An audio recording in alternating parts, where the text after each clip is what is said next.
djlonghairorig here in house. Oh, what's up, everyone? Welcome to a Friday stream. I usually don't stream on Fridays unless it's late. However, I did promise that we would cover this.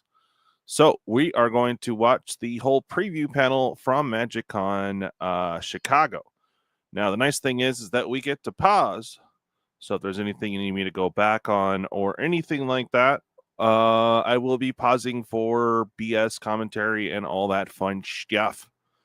So welcome. Without further ado, well, first off, Dan, are you back yet? I think he's on a call. I'm in the background. Okay, you're still on your call. Got it.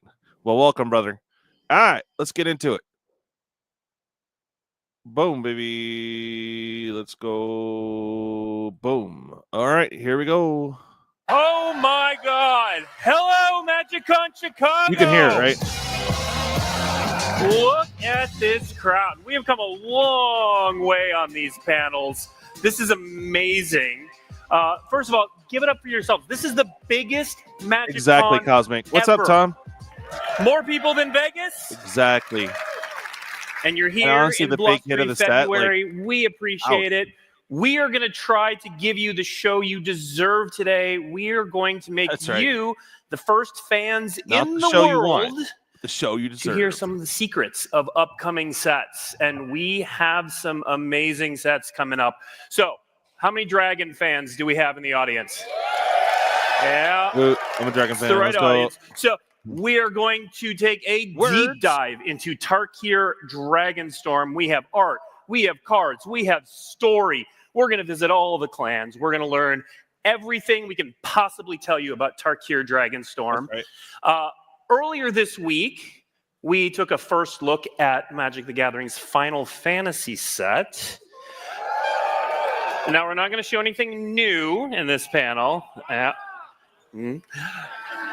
But for the 12 of you who didn't see that, we are going to watch a short video.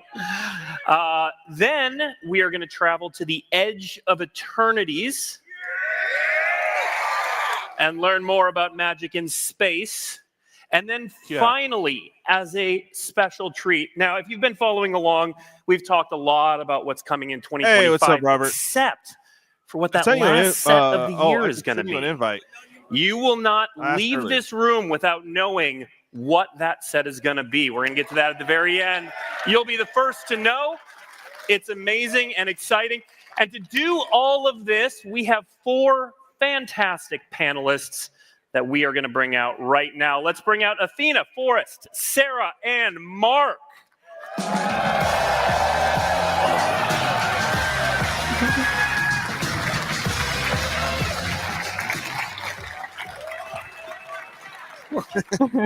Welcome. All right. These 4 are going to take us through everything we have over the next hour. So let's get to know them really quickly. Let's start. Hey, Robert. This is nice. It's live, but we could pause it. Nice. How y'all doing tonight? Yeah, doing all right, man. I was going to try to do this earlier, but I had a business call. Boy. Fair enough. Trying to stay positive, bro. Trying to stay positive. All right. Let's meme the hell out of this. Let's go. Start with Athena. Hi, my name's Athena Froelich. I'm a principal product architect for Wizards of the Coast and Magic the Gathering, and I was the set lead for Tarkir Dragonstorm. So you're responsible. Hi, everybody. My name is Forrest Shell. I am a senior world building art director for Magic the Gathering, and I was the lead art director on Tarkir Dragonstorm. Okay, how much to get his beard? No doubt, bro. Look at that thing. That's glorious. Dude, that is I don't know, glorious, but man. From what I understand, he wants he does want the dragon deck. Look at his hair. Holy crap.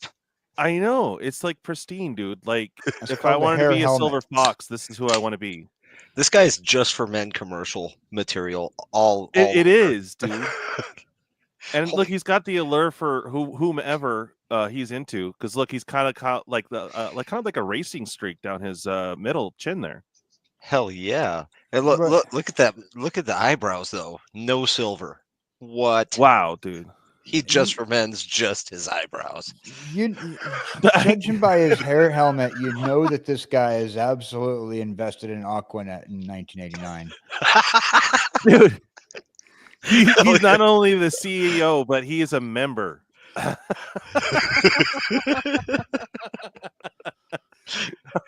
I want them to recast the cast of Family Ties and place him as the dad. No doubt, right? Please. Isn't that the dad from American Pie? Right? Hey, and he's flying my colors too. He's got a green mana symbol on. Good man, good man. All right, let's move on. Good. Wow. Nice job. Hi, I'm Sarah Wassel. I'm a senior art director also. I work on the collectability team, and our goal in life is to make cards that look as cool as possible for all of you. Awesome. And I am Mark Rosewater, head designer for Magic the Gathering. So 2025 marks my 30th anniversary working on Magic. Yeah, who cares? Hold on. Is it just me, or does this guy's lisp get worse and worse? And he gets squeakier every year. I swear, he's going to turn into a squirrel one day. Just yeah. No. What's no, funny a mouse. A mouse. Okay. Yeah. No. What's funny though is that like I think he's the stunt double to the Grand Magus in D Space Nine. Yeah. Yeah, he could totally play like the Grand Magus in D Space Nine, the Ferengi. Yeah, dude. Yeah. I was like, I had to, like when I first saw him, I had to do a double take. I'm like, wait, is really they have an actor from Star Trek? Oh no, it's not him. Okay, no, it's just me. It's really nice. All right, so we are going to jump right into it. We are going to spend most of our time. I mean, we all know Blake's the hero here. He's like so amazingly, like, I don't know. He just has that air of I don't care. It's so amazing. He's also got the Dragonstorm. 90s action star hair. What's that? He's also got the 90s action star hair, so he's got that going for him too. No, here's who he is, right? Now take 1990s Disney Channel original TV series teenage character, mix it with Quentin Tarantino. Yeah. Well, the guy that plays Maul, I forget his name. He was also in a few shows, but he plays Maul, like voice actor for Maul and a few other characters on Star Wars. He's very knowledgeable about Star Wars, and I'm trying to remember his name. Ray something or other, isn't it? Not the guy that directed the martial arts. No. Actually, I've got the expert right next to me. Hold on a second. Phil, who's the actor who played as Darth Maul in episode 1? No, not the actor. No. Voice actor for the cartoons and stuff. The voice actor who does it in the cartoons. Who does it in the cartoons? Sam Witwer. Sam Witwer. That's right. Yeah. Thank you, I Phil. think he's the stunt double for him because they look very similar and same haircut. Right. I was leaning towards David Boreanaz from Angel. Well, I just want you to know that woman is my my spirit guide. And which woman? Whoever you just asked for the information. Oh, that's my oldest daughter, Philippa. That's my spirit guide, right? She's your spirit guide. Yeah. Know, if anybody can shout out names of somebody who voiced a character on Star Wars, that child's getting like the ultimate education right there. Oh hell yeah! All right, let's move on. The return set, which means some of you in the audience may not be familiar with the last time we were here. So, Mark, why don't you give us a little history lesson? Many years ago, but 10 years ago, I had a whoa, calm down, dude. Calm down, dude. Okay. Bro, dude. idea. We were trying to shake up the block structure at the time, back when we had blocks. And the idea was, what if we had a set where the first set was large and the third set was large, but you didn't draft them together? Wait. Rosewater. What rule of acquisition are you preaching right now? He's preaching the rule of this guy needs to stop drinking Monsters before he goes on stage. Speaking of which, hey, good cue, buddy. Cheers, y'all. All right. I think Marrow's past monsters at this point. No, I think he's high on life. So yeah. Yeah. We'll go with that. Life. Yeah. Together, but both of them drafted with the middle set. And I'm like, what does that mean? What could we do? So we came up with this idea for a set where we visited this world, Sarkin's home world, and he loves dragons, but the dragons were no more. The Khans ruled, and it was a wedge set with clans. But then Sarkin went back in time, and he saved Ugin. Quick question. Did he say wage sack? All I heard was something about a sack and going back for 9. I mean, who wouldn't go back for 7 of 9? Stop it. We're going back to the Ferengi over there. Yeah, I mean, the Ferengi. I mean, dude. Quark was the man. But anyway, all right, here we go. Ugin and Nicol Bolas were having a big fight. He saved Ugin, and by doing that, he made an alternate timeline in which the dragons reigned supreme. And then it was dragons at Tarkir, and all of a sudden, instead of wedge, they were ally, and they were run by the dragons. So we set this all up, and the big problem was we said if we ever come back, we sort of took away one of the coolest things about the world. Right? What's up, Sandwich? The clans. So what we did in the story is we went whispers that there's whispers of the clans and that Narset and people were like, maybe we could bring the clans back. So we set ourselves up for the return. And when we were making the return, what we said is we wanted the best of both worlds, which means we needed to have clans and we needed to have dragons. So that's where we started out. How do we bring clans and dragons together? So chocolate and peanut butter. The chocolate and the peanut butter. Athena, so how did you combine the chocolate and the peanut butter? Yeah, so we have the clans returning, the original clans, but each has a brand new mechanic. We're not going to talk about them today. But they're cool. Yeah, they're very cool. And they're all inspired by the original mechanics, but with a unique twist. In Dragonstorm, the clans have rebelled, overthrowing the old Dragon Lords with the aid of not 1, not 2, but 5 brand new mythic spirit dragons. Tarkir is now alive more than ever with danger, claws, and magic, and it's the best of Tarkir made into an exciting future, and we can't wait for you to get your hands on it. Hang it in there, bro. That's right. Now we've been talking for almost 6 minutes, and we haven't even shown a preview card, so what are we even doing? Do they even want to see preview cards? Yeah, let's... Hold on. I'm sorry. I don't get to play this too often.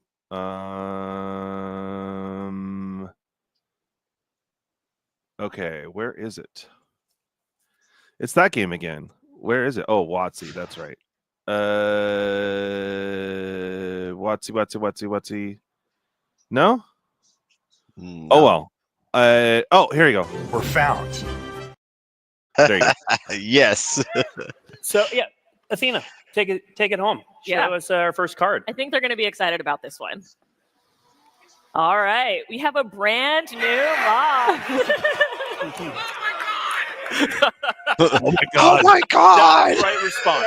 Yeah. Oh my god! Introducing Mox Jasper. It's a 0 mana legendary artifact. Tap, add 1 mana of any color. Activate only if you control a dragon. This card is extremely exciting for us.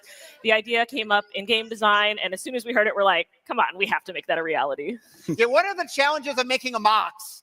As Richard Garfield set the bar very high. It has to be an artifact that costs 0 that taps for mana. And that's not that easy to do and make it balanced. But one of the cool things about this design is we wanted the set to be about dragons. Dragons aren't that easy to play. And so we thought we could pull this off. And so it's a Mox that taps for any color. And hint, change things like this. But anyway, this is a very fun card. Now, there's a reason we showed this to you first. This is the best card in the set. What we've started calling our headliner card from the set. So, Athena, what does that mean? Yeah, so you may be familiar with the program. It debuted in Innistrad Remastered, and it's basically our opportunity to take the best, the coolest, the most exciting card in the set. I'm sorry, you're saying something? Oh, no. I was just... Best card in the set. Yep. Mm-hmm. And make it the headliner of your collection. So when you open this card, you've known you really done it. And when you're opening up Tarkir Dragonstorm, this is the card that you're trying to chase. And Sarah, what does that look like? So obviously, that's right. If it's a headliner card, then it's a chance for us to really lavish extra attention and make something that looks and feels even like more special if that's possible. So this is the only card in the set that has a... Hey, Robert, I just want to let you know you're more special. Oh, awesome. Thank you. You're Am I retro border too? Well, yeah. As we have white hair, yes. Although I don't know if you're near mint, though. I'm not sure. No, definitely not. Definitely. Yeah. So it'll fit with all your other Mox cards, right? And we, of course, went to Dan Frazier, who... We got the Mox guy. We have a Mox guy. Yep. And it's serialized, so you'll know exactly how many out of 500 that you get when you pull that card. And we are really hoping that that's going to make it as exciting as we think it is. Now, Sarah, for the headliner, is this all the treatments? Are there more? I mean, of course not, Blake. There's all kinds of fun goodies in this set. Where would people go if they wanted to see the other treatments? They would go to Tarkir. Okay. Yeah. Obviously. So we'll show more on this one later. But Good we're response. going to see Tarkir. Tarkir, as Sarah said, is where we're headed back to, and it's back. So we're going to see familiar faces for us, like this next person, if you could introduce him. That's right. SolarGod is back. And No, I'm sorry. This is his brother, Bob. Bob Con. Bob God. I have staff. Me have staff with fire. Actually, it's a good card, but here you go. shirtless as ever. That's right. Shit, But you I can thought see this was he's Anthony Kiedis. received several cool Oh, Anthony Kiedis. visual upgrades. His weapon has received a little bit of an update, and also we updated his costuming a little bit to look like, or to be inspired by it's a good card, like, Mongolian for, wrestlers. So you see a lot of those For tribe, I mean, he details did, but on, it's not like his shirt, a high-end obviously, because he Mox, doesn't I have don't one, think. but his pants. Athena, why don't you introduce us to his card as well? Yeah, who wants to see the card? Whoa, put that thing away. Sarkin, Dragon Ascendant, 1 red. It's a legendary human druid, has power and toughness 2 and 2. When Sarkin enters the battlefield, you may behold a dragon. If you do, create a treasure token. To behold a dragon, you choose a dragon you control or reveal a dragon card from your hand. Whenever a dragon you control enters, put a +1/+1 counter on Sarkin. Until end of turn, Sarkin becomes a dragon in addition to its other types and gains flying. This is a pretty exciting mechanic. Behold, I don't know. Yeah, so let me explain Behold. So one of the challenges, like when you make something that care about elves or goblins, they're pretty cheap. They come out fast. But caring about dragons is kind of tricky. So we said, can we do something so that we can care about dragons that are in your hand? So the Behold mechanic, it's a brand new thing. It's going to be deciduous. It means it's in play or it's in your hand. And that way we can care about big, powerful things like dragons. It's just kicker. Now, Why does it come off really weird when I'm hearing him say dragon in your hand in his voice? I'm just coming off weird hearing dragon in your hand. Just remember, when you hold a dragon in your hand, it does create a treasure token. So you do get paid for beholding a dragon. Treatments. Sarah, tell us what Sarkin gets a little glow up here. Right? So because, like Mark was telling you, Ugin's back with this set, which is really exciting, we pulled out an old frame from an M21 core set, which was a frame that was designed just for Ugin, and we updated it a little bit. And so the main set card and this Ghostfire card have the same art in them, but the Ghostfire card has like even more dragon energy. So you have Sarkhan, he's on a cliff, he's got his weapon over his head, and in the Ghostfire version, it's all...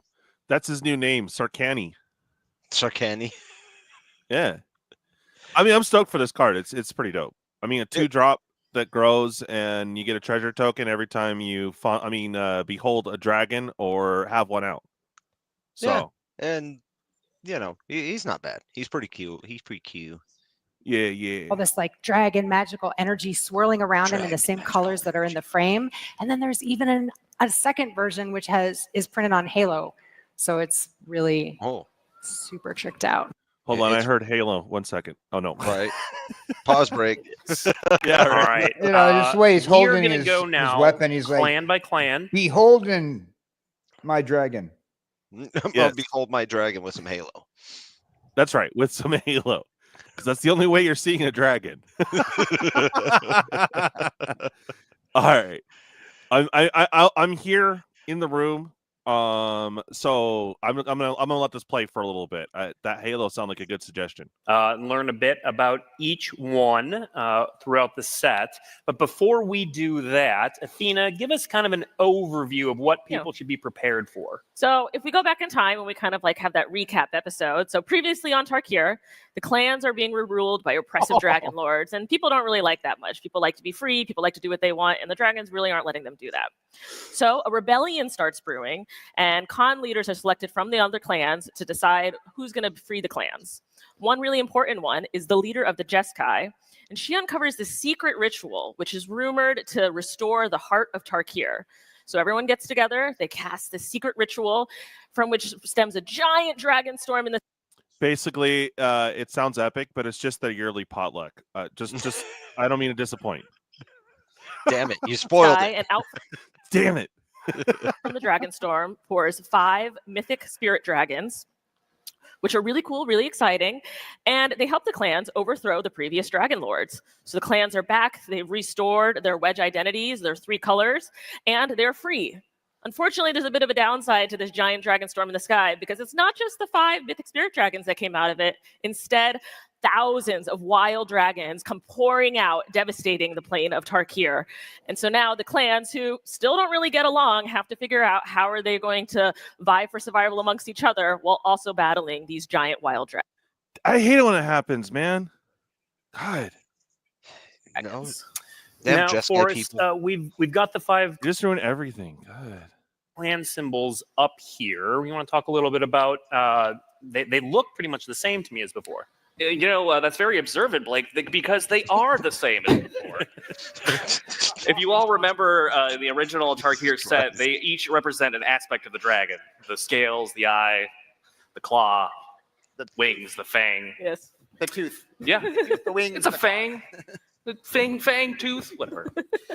But yeah, they've recaptured their identities and then also brought back the symbols from before. Now, Forrest, I'm going to stay with you for a second. We work with cultural consultants on every set, but the 5 clans are pretty distinct. Did that add some extra work to your old plate? A little bit. We have in Tarkir it's unique in Magic in that it has 5 distinct cultural references for all of our clans. And as world builders, we're really trying to make a set that is resonant. And so working with these consultants was super inspiring and informative. And I think the results definitely speak for themselves. All right. Now let's really get into it. I want to hear from those in the audience, who's a fan of the Abzan? Yeah, all right. We are going to talk about the Abzan. Forrest, give us a little overview. Well, the Abzan of Tarkir Dragonstorm are stalwart warriors with strong familial bonds.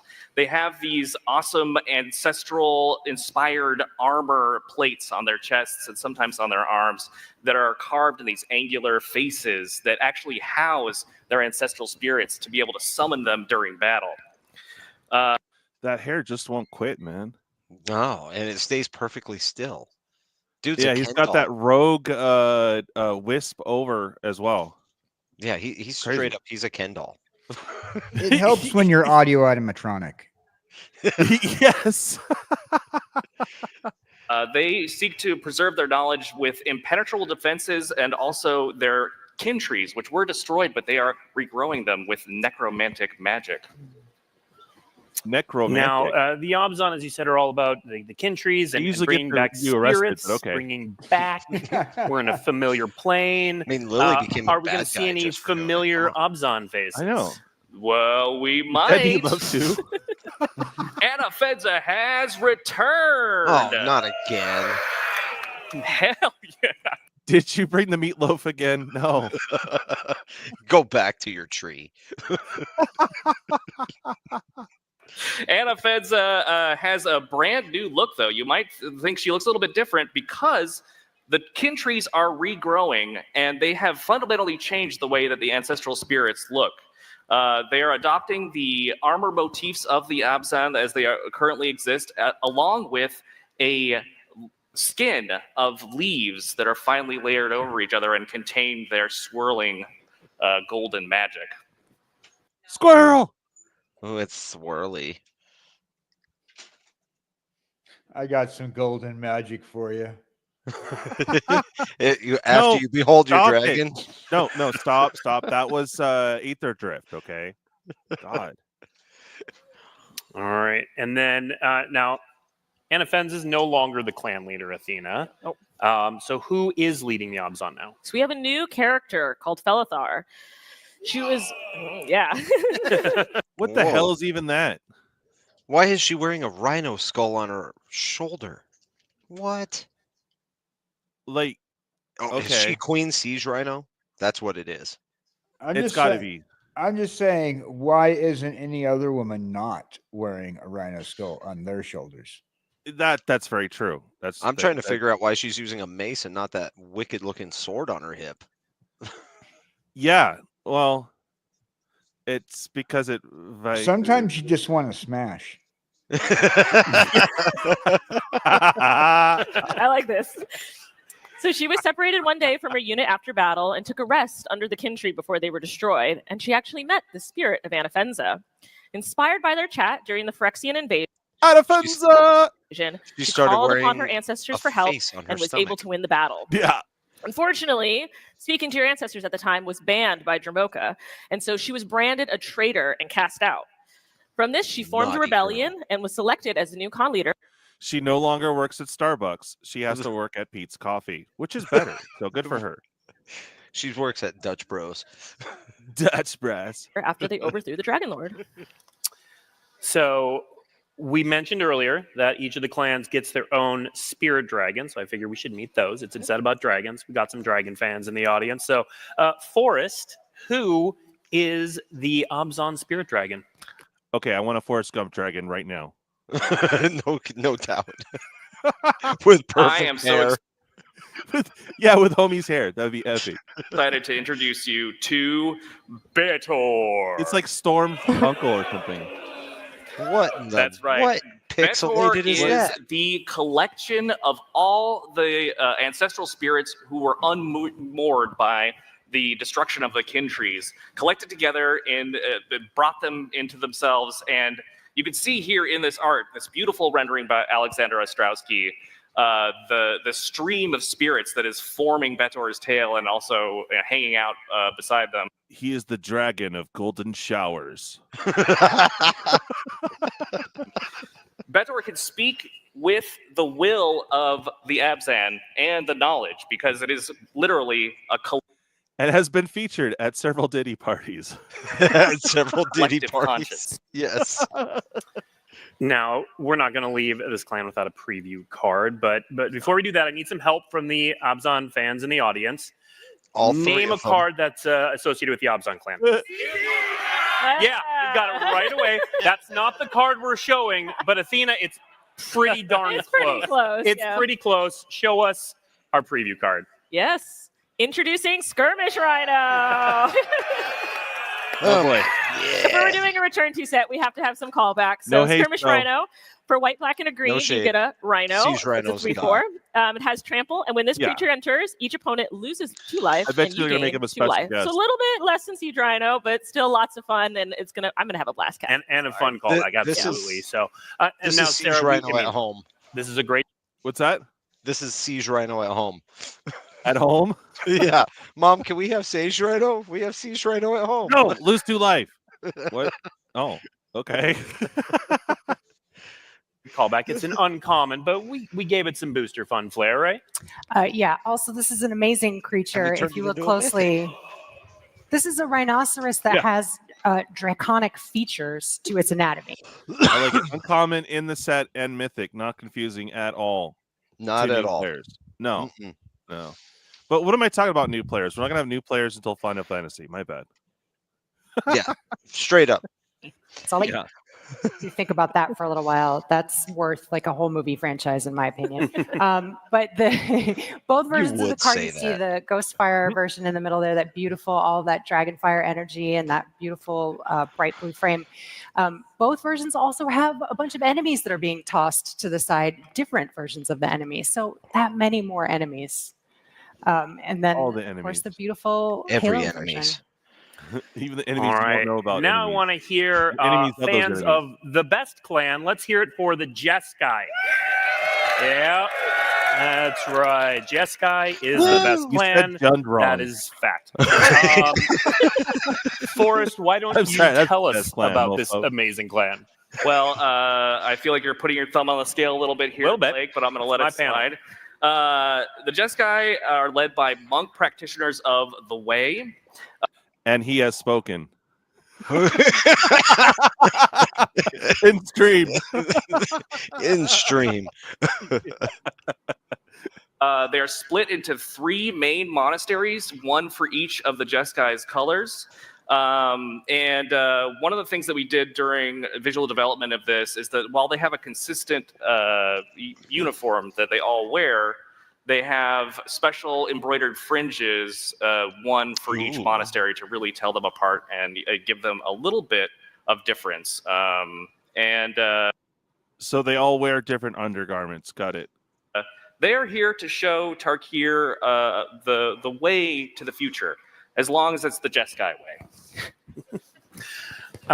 And we're going to see a returning. That's a good question, Sandwich. I got. Go ahead. Oh, Ron Spencer, hands down. All right. I'm a little biased because I met him and hung out with him and watched his booth. I like Ken Meyer Jr.'s work. Gosh, who else? Mark Pohl, obviously, but Therese. Okay. Yeah. Navida. Yeah. Yeah. How about you, Sandwich? There's a few, but I'm bad at names right now, so yeah. Now, always. Seb's pretty cool. Yeah. Face from the Jeskai as well, Forrest. Yeah, you might recognize this next person. It's Narset. That's right. I love you. Dude. I didn't realize how much makeup she really puts on. Holy crap. She's back again. Yeah, and old. And old. Yeah. I mean, it happens. But the Planeswalker life, it's rough. Yeah. Well, I guess it because she lost her spark, so now she's hooked on Halo. Oh, okay. That makes sense. Narset, behold your dragon for Halo. Jeskai's Waymaster, and you see here perched atop her mobile monastery that it also doubles as a ship that flies. And it's called the Storm Crane. And this is, in a lot of ways... Didn't they do that in Time Bandits? Right. This is Narset's story, this entire set. Okay. But she's going to be teaming up with some pretty interesting allies that I'm really excited for you all to figure out when we finally reveal this set in the future. Now, if you are a Black Lotus badge holder, you might have already seen her card, or if you were on the internet, because you're smart people. But let's show it here as well. Athena, tell us about this Narset. Yeah, introducing Narset Jeskai Waymaster. For a blue, red, and a white, you get a legendary human monk, 3/4. And at the beginning of your end step, you may discard your hand. If you do, draw cards equal to the number of spells you've cast this turn. I think this card's going to be really exciting. I know after the first look, there was lots of folks who were coming up to me saying, like, oh, I'm finally going to build a Jeskai commander deck. But if Narset's not your style, we do have a spirit dragon we'd like to talk about, Forrest. That's right. Let me introduce you all to Shiko. That's right. Shiko keeps a watchful eye over their territory from the sky, but is not afraid to take decisive action. On YouTube. You can see we tried to integrate elements of the Jeskai into Shiko's design. Let's Their just say chest that plate dragon don't care what time evokes of month it is. the design of the Jeskai Cancel. robes. That's it. You're done. And the Cancel. wings kind of Fired fall forever. away into these ribbon-like shapes that are inspired by Jeskai scrolls. All right, and because the Jeskai are the best clan, and Whatever. I have some control over this preview panel, we do have Yeah, another get card. it. Yeah, okay. Athena, introduce us to this spirit dragon. Yeah, introducing Shiko, Paragon of the Way. For 2 blue, red, and a white, you get a legendary spirit dragon. That's a 4/5. Flying Vigilance. When Shiko enters, exile target non-land card with mana value 3 or less from your graveyard. Copy it. Then you may cast that copy without paying its mana cost. Absolutely. And so this, I'm assuming Athena is part of a cycle. Yes. Obvious. We had to do all 5. Obviously, we get all 5. Obviously. All right. Obviously. Now let's move on to the tricky and dangerous Sultai. That's right. Oh, look, the Sultai fans didn't even wait. They're like, yeah, we're ready. It's the Sultai way. Anything is the right way. Forrest, tell us about the Sultai.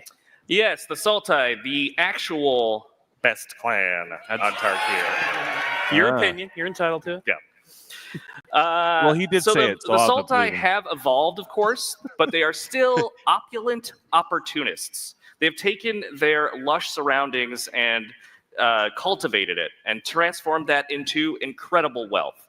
And you'll see that most prominently displayed on the Sibsig, who have taken a new Simpsons? honored place in Sultai society. They've The what? Did he say Yeah. The Simpsons? Yeah, I heard that they moved there. You know, Springfield was just too harsh. Damn. Wow. Life got rough for Bart. Look at that. Dude. Hey, you think that's bad? Look at Maggie. built them as well with whoa, hey there. Skipping ahead, but that is okay. They have rebuilt them with these amazing artificial wasn't limbs. ready. He's all, you imbeciles. I'm telling a story here. Go ahead, let me finish. That are delicately carved out of different kinds of jade and accented with gold. Really fantastic. In the Sultai, there is really no rest for the best, is what they like to say. Is that what Speaking they of no like to say? rest, this is actually a familiar character. Sir, you forgot the R in that word, but okay. Little worse for the wear there for us. Yeah. Words. So DC is back. Who? The DC. Oh. That's right. She was wounded in the rebellion and retreated to the swamps. There she is takes great guard over her domain. You know what they say?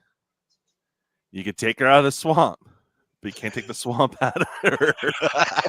And she is protected by a retenue of That's zombie nasty. animals, as you can see in this amazing Okay. piece by I Diana actually wasn't Franco. going there, but fair. Now, Sidisi, though back, is not the leader of the Sultai. Athena, who would that be? That would be Kotis. That would be Bob. So, an unassuming farmer, never really intended to be a warrior, Nice until flowers, Silumgar's dude. minions came in Yeah. and stole all the village's What happened crops, to your leaving hand? everyone I have to met starve. this person at So a rave. of course I that can't be right. So Dude, he has Kotis an organized ice the hand. resistance, What? Yeah. won back the clan, was very excited, and then died in the Phyrexian invasion. Yeah, A we'll bit have of a Oh, bummer. sucks to be him. Luckily, he was brought back through a necromantic ritual and insinuated as Fanekeeper of the Sultai. They did what to him? All right, now if you're following along at home, we have Lucky a for, So so he got he stuck doing died. dishes. That's what happened.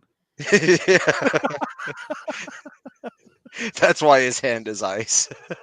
Something He- about a he- necromancer. They made him. They dressed him up looking like a drag queen. I'm pretty sure half of this was not done with consent. pretty established pattern here. Remember, they had consultants, so That's course. right. The Yes. consultant said it was okay. yeah, no, they said there need to be more of this. So there you go. So I think it's time to look at But the they said it was Sultai lucky for Spirit us dragon. that he for got us. resurrected. Yes, I don't that's feel right. very lucky. The best I don't spirit either. dragon, Tavon. I mean, at least Oko was shirtless. God. Oh, ladies and gentlemen, Teval. What the hell's that? That's right. Teval is the ultimate judge, and we really wanted to emphasize in their design how different they are than Silumgar. Silumgar is, you see them lounging over a pile of gold, and it's a very thick boy. But Teval, thick boy. Dude, this crane is my hero. He's like looking at this dragonfly in front of him. He's like, freaking show off.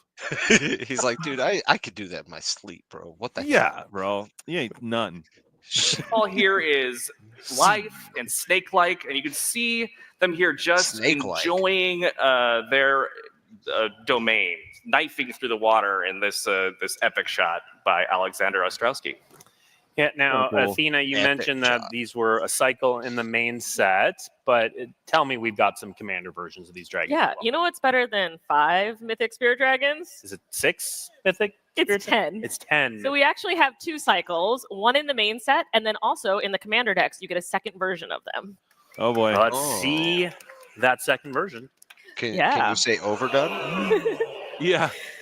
Introducing Teval, the balance scale. For 1 black, green, and blue, you get a legendary spirit dragon that's 4/4 with flying. Whenever Teval attacks, you mill 3 cards, then you may return a land card from your graveyard to the battlefield tapped. Whenever 1 or more cards leave your graveyard, create a 2/2 black zombie druid creature token. That's actually pretty cool. All right, so we're I like the going to get abilities. Yeah, it's not bad. Yeah. one of these with every commander deck. One of these with every commander 5 deck. commander decks. All right. Okay, now for our next clan, I Go need out, to get pile a 5. big Mardu yell, please. Yeah. There In you the go. midnight All hour. right, the Mardu. Forrest, tell us about You mean mid-do. Mid. Oh, I see. Oh. Mardu.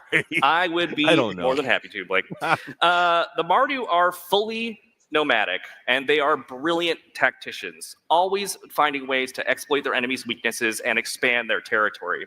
They're also ingenious blacksmiths and inventors. They've created armor that channels lightning from these wings on their back down into their hands for an epic punch. And these lightning towers that surround their otherwise fragile cities to protect them from these new epic storms that have invaded Tarkir. That's a lot of. Now, epic being when we were said putting right there. this panel together, our next piece of art and card was the first one I put in the panel. I said, fans are going to love this. We need to have this in here. Forrest, we have a sort of returning character in spirit, at least from the Mardu. Yes, a tribute to a returning character. Alesha is not back, but certainly in the... She is turned into an old cat lady. I know those aren't ears, but it looks like it. Yeah. You see it, though, right? She has one of the little fire loops looks like a cat ear. Yeah, I see it. Yeah. They're all worshiping the giant old cat lady. Okay, another one for the cat lady deck. Damn it. Okay. Oh, damn it, Bobby. She looms large in the hearts and minds of the Mardu, and in here, literally, as we see a visage of Alesha wreathed in purple lightning, inspiring the Mardu forward to a brighter future. Yeah, and Athena, the card, this has the perfect name. It's called Smile at Death. Take us through this one. Yeah. She is just such an important character, iconic from the original block, and also just really important to the Magic community. So we wanted to make sure we did her memory justice. So Smile at Death, 3 white. It's an enchantment. At the beginning of your upkeep, return up to 2 target creatures with power 2 or less from your graveyard to the battlefield, and put a +1/+1 counter on each of these creatures. I'm really excited for this one. It's a really strong card, and also just a very cool tribute to a character that's incredibly popular. Just a tribute. But the Mardu do not just have one returning face; they have another one. Who's back, Forrest? Well, you might recognize this next fellow. It's Zurgo. That's right. All that bell ringing really paid off because Zurgo is yoked now. He took advantage of the weakness that he saw after the Phyrexian invasion and became Khan of the Mardu once again. Khan! Is it really again with time travel? I don't know. Time travel. My brain. Either way. For the first time in this reality. Zergo's in charge, but who is our of my life and my style? Whoa. No, that's Charles. Sorry. spirit dragon? I am so excited to introduce you to Nareev. Oh, that's right. Nareev loves to be on the front lines. This dragon doesn't command from the skies. No, they are down mixing it up with the rest of the troops. Here you see Nareev zooming over the battlefield, looking fast even when they are in a static picture. Crackling with lightning and with all these swept back scale shapes, Nareev is simply the best.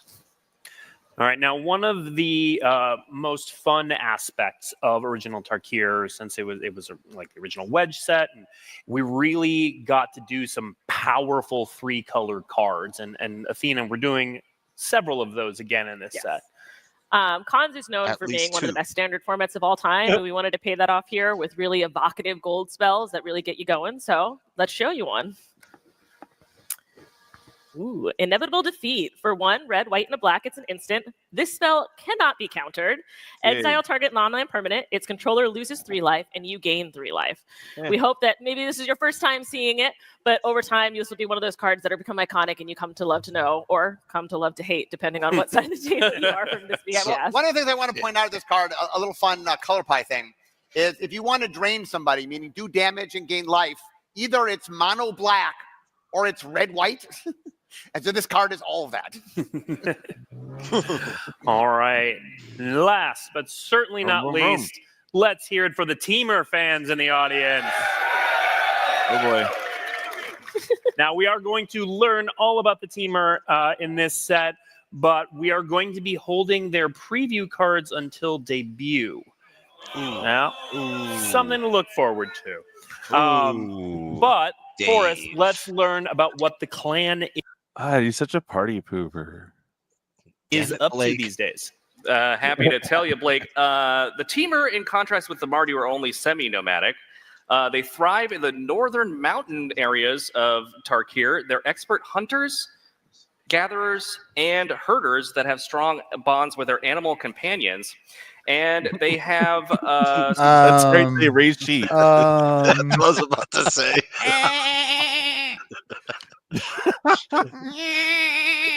They have very intimate relation. Wait a minute. No. Spiritual leaders in the Whisperers, who summon spirits of the land to augur the future and ensure the Teamer's place. To do what to the future? And who's in charge of the... I don't know, but they're intimate about it. They're pretty intimate about auguring the future. Isn't that where you drill a hole in something?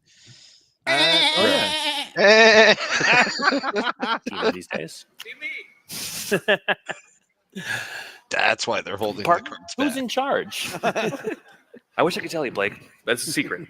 No, I'm just kidding. It's Eshki. Eshki Dragonclaw is the premier wrestler, hunter. Dude, she didn't even bother to finish washing her sword. And why are you using Dawn? Why are you using Dawn, right? Isn't there like special clean? Okay. And haver of a very good dog. Either that or she's been fighting ooze all day. I mean, that sounds more epic, right? Yeah, we'll go with that. We'll go with that. Yeah, she's gutting oozes. Yeah. Title Dragonclaw is well earned, but I won't spoil why. And I just want to point out the redesign that we did to the Teamer clothes, or the updated design. We have these beautiful fur fringes and amazing... again, consultants. Consultant. That's right. Yes. Wait, is that Voger from Ravnica? Is that what that dog is? The wolf? I don't know. No? Well, maybe. I think they just reprinted the Celestial one, right? Yeah. Yeah, it just got a new paint job. Just got a new paint job. Yeah. Copy paste. Good job, consultants. colorful patterns. And that's something that you see echoed in their Spirit Dragon as well. Echo. All right. Speaking of the Spirit Dragon, Athena, could you introduce us to the Teamer Spirit Dragon? Yeah. No, so this is we're your holding back Rennie, that. the song Unending. Yeah, it was beautiful. So The hell? Why do all the Spirit Dragons look like Ugin ripoffs? Well, because they're spirits. Yeah, they're all dollar store. So they don't Ugins. really have a solid form, I guess. I don't know, man. It's interesting. But you know what? I think that guy down below is asking us the same exact questions you did. Yeah, he is. He's like, what why? Why? What are you? Why? I mean, did this dragon have fun with an eagle and an owl, and they managed to reproduce somehow? Well, that's where the sheep thing comes in, probably. Oh yeah, I'm sorry, that was bad. Rennie brought hope back to the Teamer after Atarka's Hey, what's evil up, Bob? rule. They connected to the land and they provide counsel and guidance to the clan. But not everything's all nice and rosy. They are fiercely protective and drive out all intruders they think might cause the clan harm. And I just want to say, this is also done by Alexander Ostrowski, and an incredible rendition of a Rennie here. All right, we do have one more preview card for you all. Of course, we have to have at least one cycle of callbacks, and a popular cycle during the original block were the sieges. I'll send so you an we invite. are Bob. revisiting Very, the casual tonight. sieges. Let's take a look at Baron Step Siege. I'll send you a Discord. So Baron That's Step easier. Siege, 2 white, black enchantment. As this enchantment enters, you choose Abzan or Mardu. Abzan, at the beginning of your end step, you put a +1/+1 counter on each creature you control. And for Mardu, at the beginning of your end step, if a creature died under your control this turn, each opponent sacrifices a creature of your choice. All right. So one of the things I want to point out, a lot of what we're doing in the set, we're returning to Tarkir. So we want to do things that are reminiscent of things you enjoyed mechanically the first time. Obviously, we had what we call the anchor words showed up in Fate Reforged, where you got to pick dragons or cons. This time, we're letting you pick which of the clans you want. And the one thing I want to stress about the set is we're not announcing the mechanics today, but we did design each of the clan mechanics, understanding how the clans play. So if you take old clan cards and mix them with new clan cards, they will play well together. And one thing we're not announcing mechanics that we are doing, but I do want to make one announcement about mechanic we're not doing. In order to do clans and dragons and fit them all in the set, there wasn't room to do anything else. So Morph is not returning. There's no Morph in the set. Just let you know that. So We're good. They nerfed Morph. Some people are happy, some people are something I think most everyone's going to be happy about is Forest. We have a pretty cool alternative version of these sieges. That is right. And let's take a look. Hey, there they are. All right. So we already had these really cool renditions of the battles themselves. They have a lot of action. They show what the right in the middle of a pitched battle between two clans. And as world builders, we really wanted to provide a little window into the world itself. So we figured what we would do for the borderless treatments is show the planning stage. So we have these maps that show the territory and the armies, these little carved figurines, each evocative of the clans that they represent and adopting their motifs. They really wanted to do Game of Thrones. I think that's what they were trying to go for here. Where's the clockwork stuff? Oh, yeah, there it is. Yo, it's there. It's there. It's right there. Anyways, Bob, I sent you an invite. I'd love to hear what you have to say about it. Feel free to join us. We're just having fun memeing and rewatching not rewatching, but I'm watching for the first time the panel at Chicago. Same. I didn't get to see it that I love how it came out. Absolutely.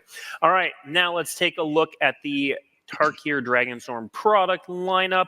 To no one's surprise, there are 5 commander decks, but Athena, there are also 5 pre-release packs. Yeah, so we wanted, since identification with your clan is so important and people love factionalization, we actually have 5 factionalized pre-release kits. And so we really encourage you throughout this process of learning more about Tarkir Dragonstorm to find your clan, find your dragon, and then suit up and represent and fight for them at pre-release. Something really cool about this is if you're watching this and maybe you're a newer player who's really excited about dragons, really excited to explore the clans, but maybe you're... What's that? Do I have to go in cosplay? They said suit up. Yeah. You have to. Where am I going bring your own Halo? Bring your own Halo. Dress up as a sheep. Shut up, Bernie. Yeah, and rep your colors. Bernie so wants to gang come. battles. Watch out. What's up, Bob? How you doing? You're muted. Yeah, I was coughing. I didn't want to come in. I watched this earlier. Yeah, and I don't want to poo-poo on. Well, I've seen all the stuff.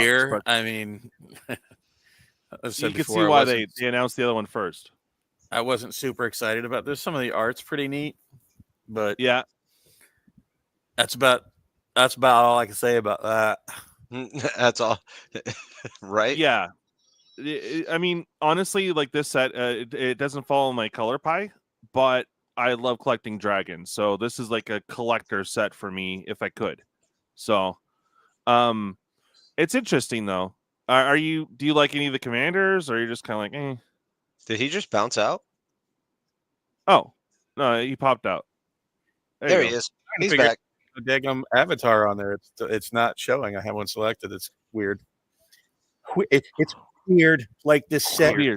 Weird. Yeah, definitely weird.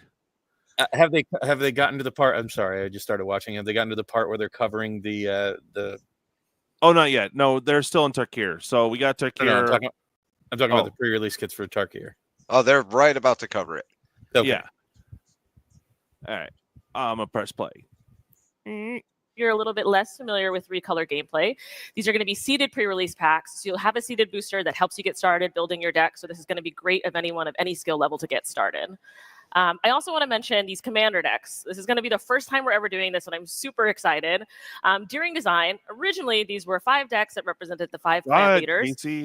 And we were kind of like, this whole set's about clans and dragons. And so what we're doing here is, for the first time ever, there are 2 face commanders. There is a clan leader and a dragon, and you get to play as either, and the deck works with both. So that is Tarkir Dragonstorm. 1 moment. Next up, we're going to show you, again, like I said, before we get to Edge of Eternaties, a little refresher on Final Fantasy. There you go. Oh, again? Welcome to the first look at Magic the Gathering Final Fantasy. Didn't they already show this? The legends from 16 games are represented in this set, which includes 4 commander decks. Featured in the 4 decks are Terra, Herald of Hope from Final Fantasy VI, Cloud, Ex-Soldier from Final Fantasy VII, Tidus, Yuna's Guardian from Final Fantasy X, and Y'shtola, Knights Blessed from Final Fantasy XIV. Which card will command your deck? In this set, you'll find the boss monsters you love from Final Fantasy, like on this jumbo. This freaking thing, man. That thing is so funny as hell, man. Oh, I need so many of them. Damn it. I mean, yeah, I can only see this being like in a fling deck, really. Yeah, I can see it. Like some gruel action or something. Yeah. I mean, to make it effective, first off, it dies to removal. Second, at 7 mana. It has no haste. It has no protection. It has no trample. You know, yeah, it's a walking meme. It's awesome. It's awesome, though. I mean, if you get it attacking, perfect. You want to know what it feels like? Another big cost green card that people went ooh over, and it ended up falling flat. And it was out of a set 2 years ago, almost 2 years ago to the day. Titan? Nope. Oh, Streets of New Capenna. Okay. What was everybody all gaga over? And it was like a $30 card on release, and it's probably like a $3 card now. And I don't even think it's been reprinted. I don't know.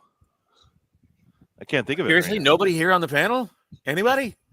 I'm trying to remember. That was a long minute ago. It was really the big card when they first announced it before people was something of Titan, I thought. Nope.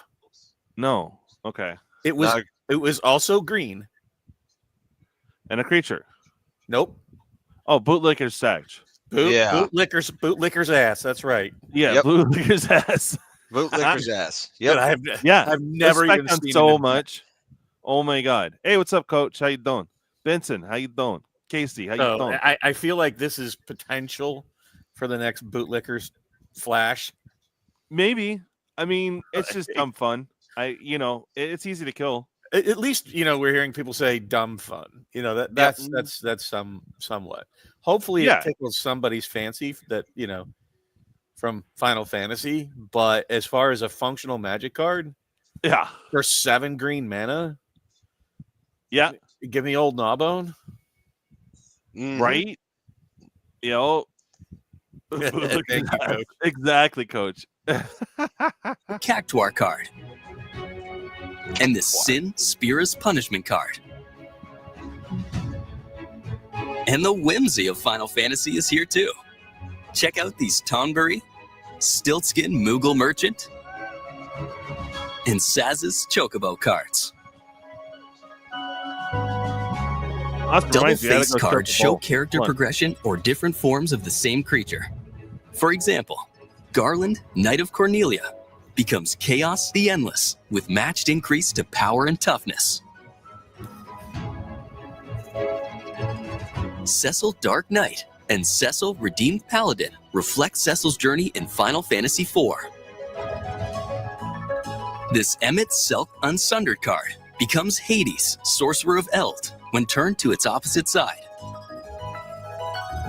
With side quests Catch a Fish, you can go fishing, then turn the card over and cook the fish with Cooking Campsite to produce a food token card.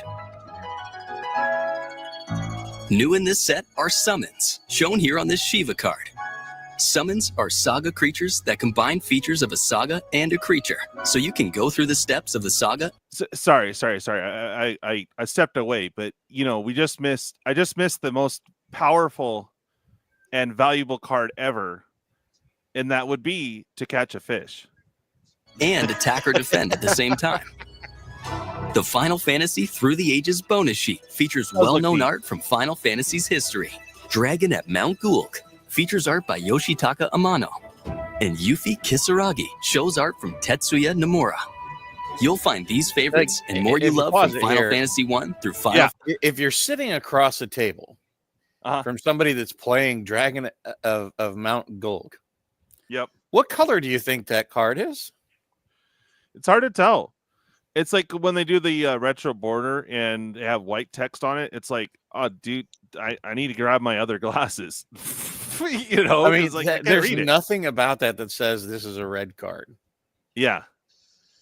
Yo, hey, what is good, my friend? Dave has entered the building. Hi, Dave. Hi, Dave. Hi, Dave.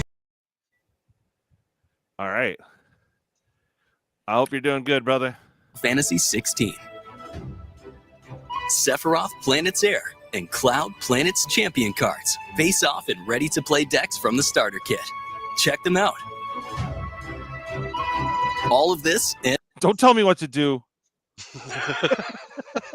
More in Magic the Gathering Final Fantasy. Can you roll back just a second? To Available June 13th. Shape your cook the fish buggy. Cook the fish with Cooking Campsite. To produce. What a ridiculous! I'm sorry, I was going back to the important thing. DJ, we know you're hungry, bro. For those combined features. features. Find it. Hold on.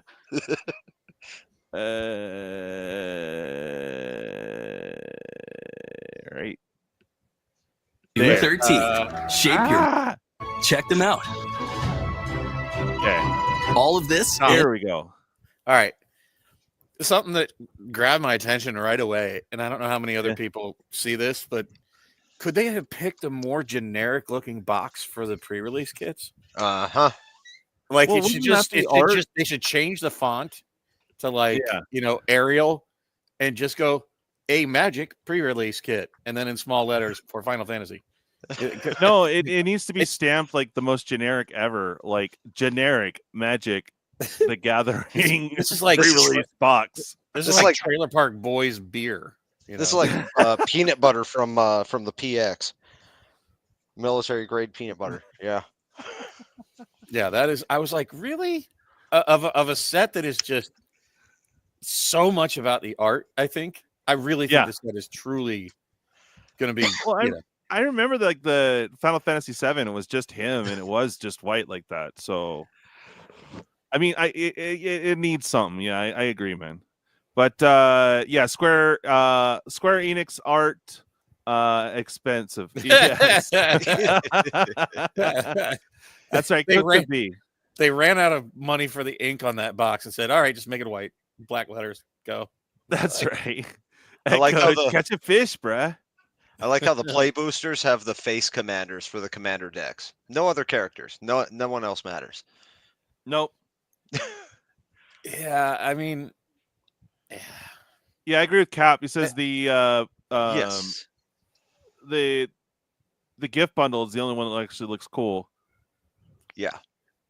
Yeah. What happened to the one artwork that they like pre spoiled last year of like some I don't know how you would put this kind of woke looking, almost. I thought it was Harley Quinn at first when they showed it. Do you know what I'm talking about? Anybody here remember when they first spoiled that Final Fantasy was coming? Well, there's the one villain guy. Are you talking about him? Yeah. And where he like touches the water and it turns into like a rainbow. Yeah. Oh, we haven't seen that card yet. It seems a little off target to show that artwork and then not spoil that with your first look. Yeah, that's true. Huh.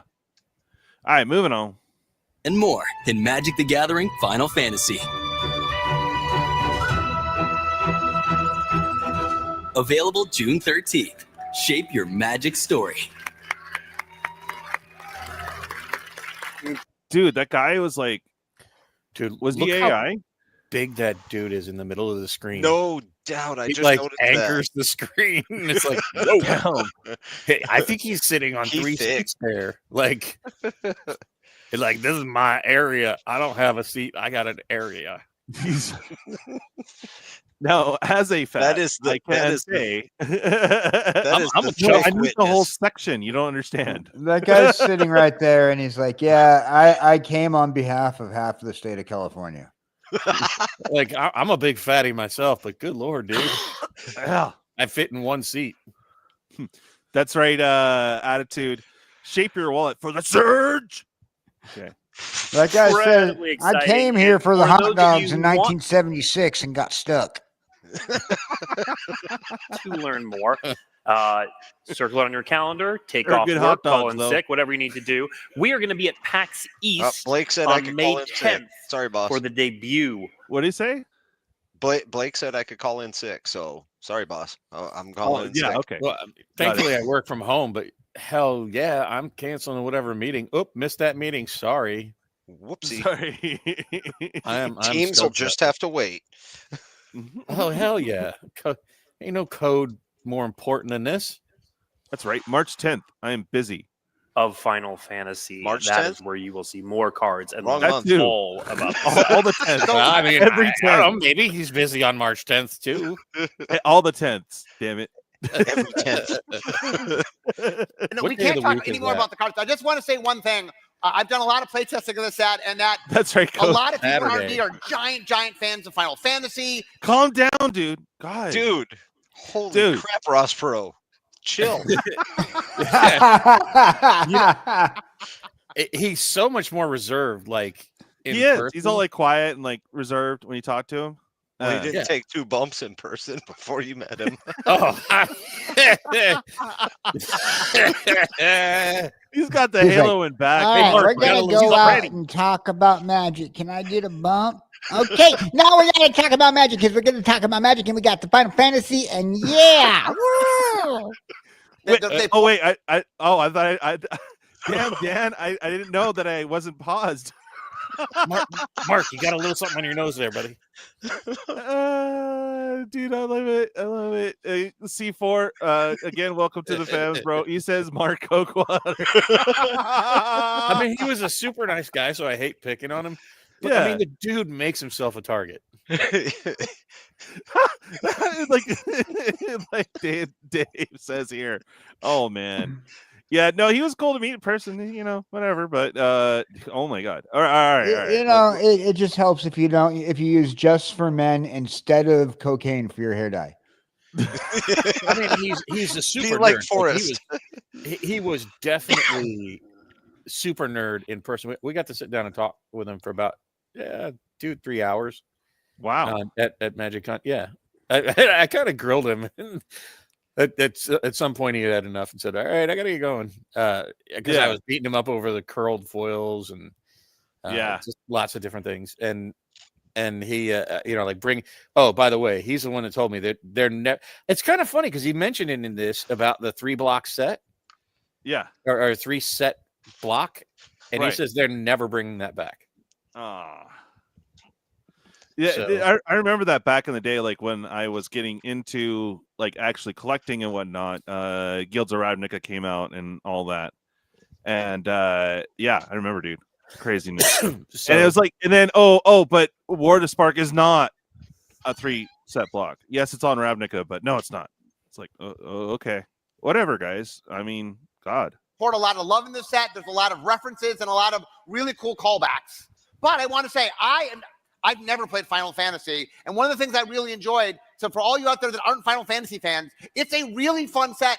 Like, it's a very fun, the world that the worlds that they built are so exciting, and it really is a very fun set, even if you know nothing you about got to be Final thinking Fantasy. that Blake is thinking exactly right, All now. Like, next. All right, next. Shut up, Mark. Don't tell anybody you never played the game. Look how Shut uncomfortable. up! Look how uncomfortable that lady is sitting next to him. Her body language, like, did you have to put me on this side of the stage? Why can't I sit next to Blake? Why do I have to sit next to? Oh God! They went boy girl. Thing. Thing. Did any of you guys watch the Call?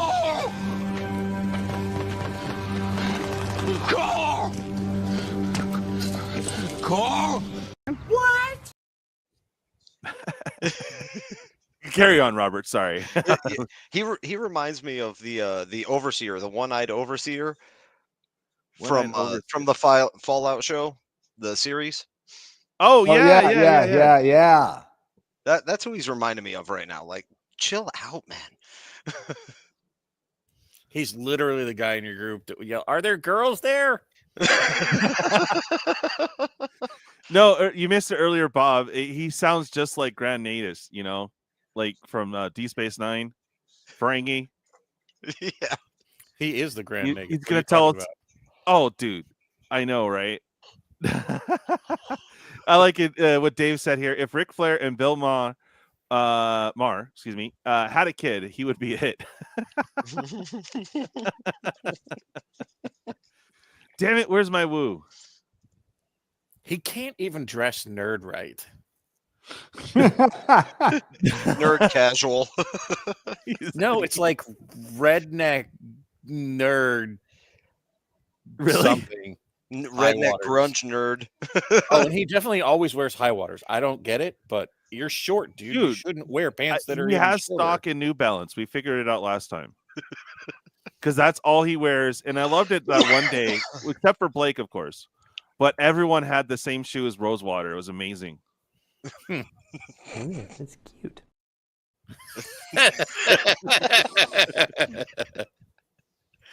All right, moving on. Sorry, we picked on Mark enough. Magic is going to actually, Mark, you do this better than I do. Yes, Magic is going someplace we have never gone to before. To space! That's a lie. We are headed to the edge of okay, so we touched on the Eldrazi packet. Mark, why are we here? Why are we in space? One of the things that Magic does very well, Magic's 32 years old. Its beginning was in core fantasy, but really Magic has stretched what fantasy can be, where fantasy can go, what fantasy can combine with, what other genres can we join together with. And we've been talking about going to space for a long time. I mean, I guess Infinity went to space, but a normal set going to space. And that the idea was, could we build what we were calling a space fantasy set? Not just going to space and ignoring what Magic is, but could we take Magic to space? Could we do a space adventure in a way that both feels like the genre of space odyssey, but also feels like magic? Yeah, and Sarah, how do you take that feel? What does that look like for Magic? Yeah, it's really interesting. As Mark was saying, it's not just the game Magic, but Magic itself, and that this aspect of fantasy. So it's not just about hard science. It's about knights in space, and it's about pirates, and it's about miners, and there's drama, and there's like this really grandiose space opera feel to it, and it really gave us a chance to play with vast. And Bob, they're doing the space set because they couldn't get Star Wars. Whoa! Her side profile. She's the princess from Spaceballs. Oh, dude, with the old nose. That's the old nose. Yes.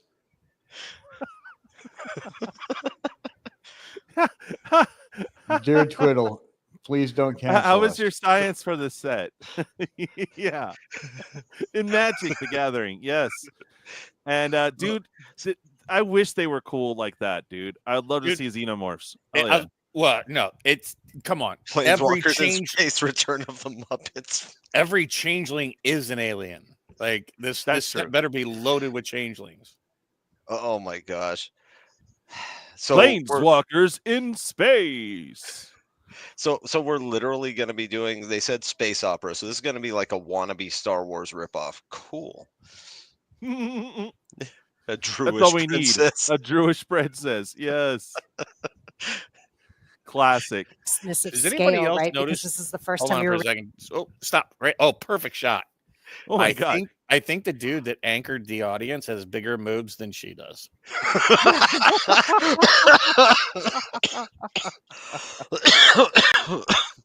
Just wanted to point that out. One of his moves is all of her. Hey, you forgot. They grow when she's angry, bro. It's a man. Showing the cold oblivion of space on Magic cards. Like her soul. Like her soul. Hey, we were bagging on everyone else. She gets love too, dude. Does anybody else think that she looks like Severus Snape? Yes. Is that why she's on the panel? Is she actually? You know, I like this pause right here where if you were to just screen capture it, just like take Photoshop and remove the line from the microphone and make it look like a wart and then post it. Oh, yeah. That's right, Coach. Finkel is Einhorn. Einhorn is Finkel.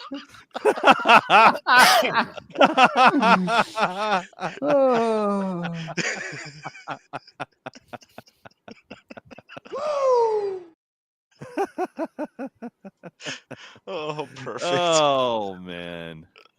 I will send you to Jesus. Okay. Here we go. So it's too early for cards, but we have more art than I think we've ever put in a panel. Wait. Too early for cards. Okay. But 4 months isn't. Okay. Well, I think that he's getting that from his girlfriend. You know, it's like 5 a.m. I made some coffee. You want to play some Magic? I'm asleep. It's too early for cards. And he just panel for a single. Your gun is digging into my hip. That's classic. So, Mark, Sarah, why don't you just kind of take us on a tour of the Edge of Eternities through the art? Yeah, so one of the notes I've been getting, I have a blog where people write to me every day, and one of the things people are saying is that one of the things they love about Magic is our world building. Wait, what is that? Look at the sword. It's a freaking Magic the Gathering knockoff lightsaber. Oh yeah, yeah. Wow. And the stormtroopers in back with the clear dome instead. Yeah, although it looks like they really look more like white symbiote venoms. Yeah. I don't know. I'm getting some AI vibes here. Yeah. Assisted, sorry. Assisted art vibes. No offense to the artist, but maybe it's just the shot. I don't know. And that some of the last year we've been doing things that are a little tropier, a little less deep in the world building, and that we are just Bob, Just Bob, bro. What he just said, it sums up like everything Magic right now. We kind of took a break from the lore building and just whatever. This is a world where we didn't just we invented an entire world, entire galaxy. Yeah. And this isn't just like a city. This is planets. It's a giant scope. And this is, I think, what people love about Magic. It's a real deep, involved, lovingly built world. Yes. Yeah, and yes. it's full of knights, Dave. and their armor is also a spacesuit, and you can see her helmet kind of coming up around her face, and you can see the soldiers behind her with their space helmets on, and the weapon is made out of light, and her cloak is made out of light. So we really played around a lot with the things that we're used to seeing in the space opera setting, and how we would bring that into a Magic context. All right, let's just keep going through some cool art. So George Lucas brought it into a Magic contest. Is the lens we look through is the color pie because it's awesome. And that one of the things. Wait, I'm getting some 80s Falcon something cartoon vibes a little bit. Right. I don't know what. Right. The Silver Falcon. Yeah. Silverhawks. Silverhawks. That's it. Yeah. Silverhawks. Yes. Silverhawks Oh, wow. meets Lucas concept design art in space. Oh. In space. Someone drill him in the face again. Oh man. Things we did is this world has white influences, blue, black, red. Whoa. Hold on. Whoa. Canceled. Canceled. He didn't consult that woke lady. Yeah, he didn't talk to the consultants. Is a white race, I believe. Whoa. You need to clip that. You do. That needs to be a clip. Oh man. All right, remind me later, please. The breaking into a spaceship, that's what you're seeing here. Right, the white race is breaking into a spaceship. Wait, they're colonizing. Yeah. Hold on. No, you can't do that. Yeah. Can't do that. We are here to colonize you.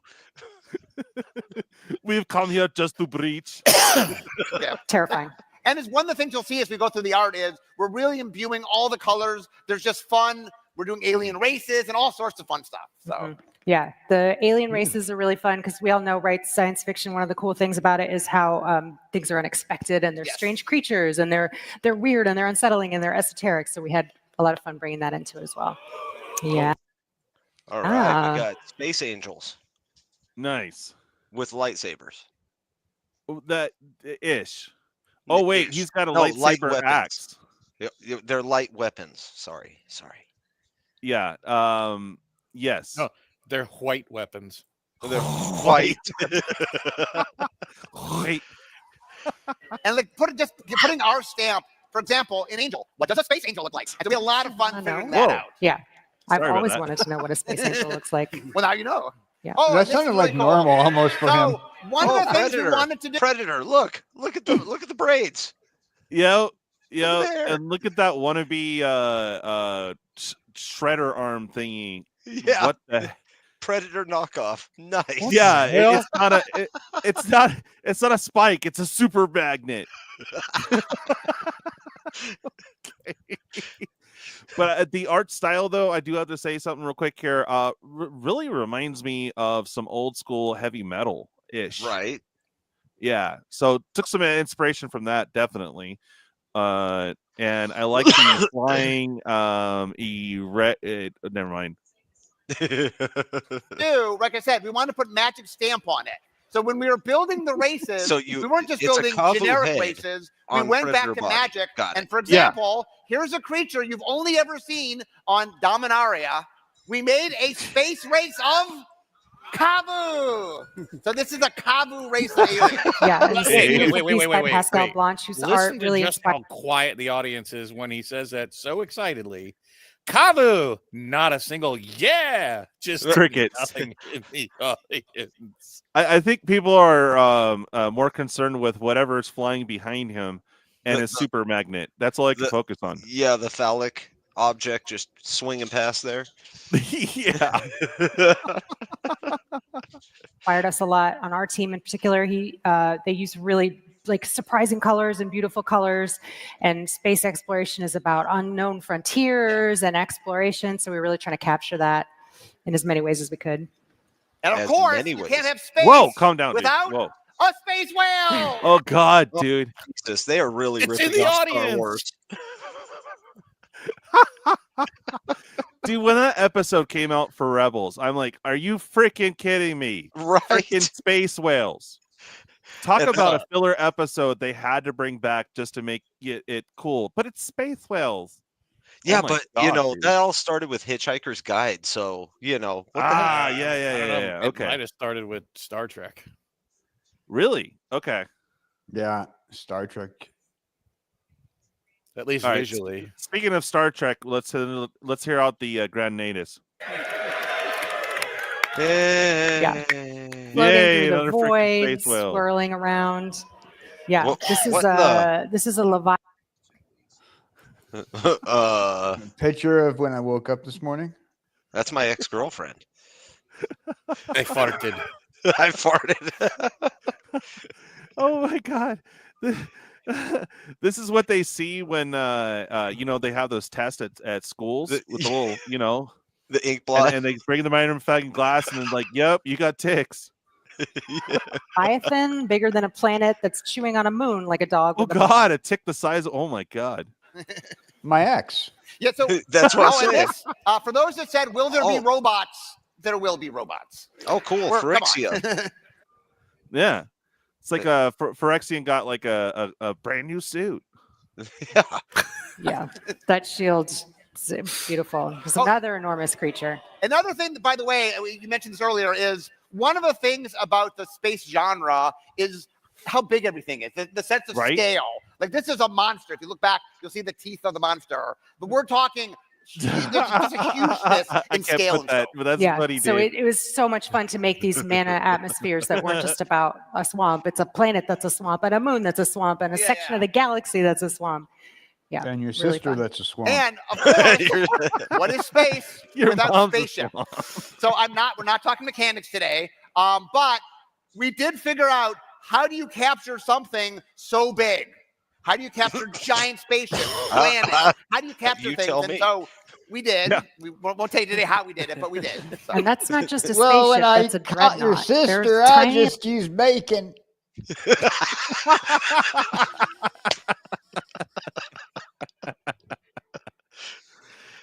Okay. I know it's not a Andromeda, but Bob, help me out here. Was it Babylon 5? I think it was Babylon 5. That does look right? like Babylon 5. That looks like that ship that like had the super laser that just cut through, or no, one of the ships that was fighting those things that cut through everything. Yeah. Yep. Yeah. Very, very reminiscent.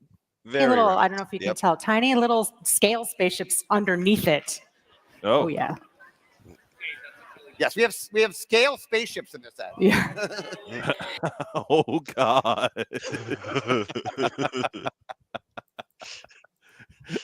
There we go. That is the BH Moon. We need a copy of that. Yes, we do. Did a I'm series doing the of art. really damn it. beautiful land cards that are planets. Also, like planets with storms swirling on their surfaces, and there's space Planets with stations giant within assholes. that, and there's all kinds of drama, from the atmosphere back down all to planet. 2 years ago. Oh, we, put wait, out on there's going to be a Infinity- Death Star. Look, there's a laser hitting that planet, blowing it into shreds. There's got to be a Death Star. No, this is this is what happens when you hit BH Moon. You piss like that, dude. And in it, we did. This is the after effect. Yeah, you're like this was the toilet. Lands that were space lands. And those were very Space popular. lands. So we said, let's do a lot more of that. So we have a lot of space lands. Also, what's more fun if we make all the planets? We blow up all the planets. Hooray. I'm sorry. God, what was that old school rap? We got a Death Star. We got a Death Star. Yeah. Oh, here's a Green forest. planet. Great. Yeah. It might produce green, maybe. No, it's going to produce blue. Now, I can't help but notice that these are gorgeous. They show amazing planetary landscapes. Kind of cool. But there's something in the background. There's a common. There's a huge gaping element that kind of looks like a black hole. Yeah, what could that be like? So yeah, It's Mark Rosewater's mom. in the Edge. Oh God!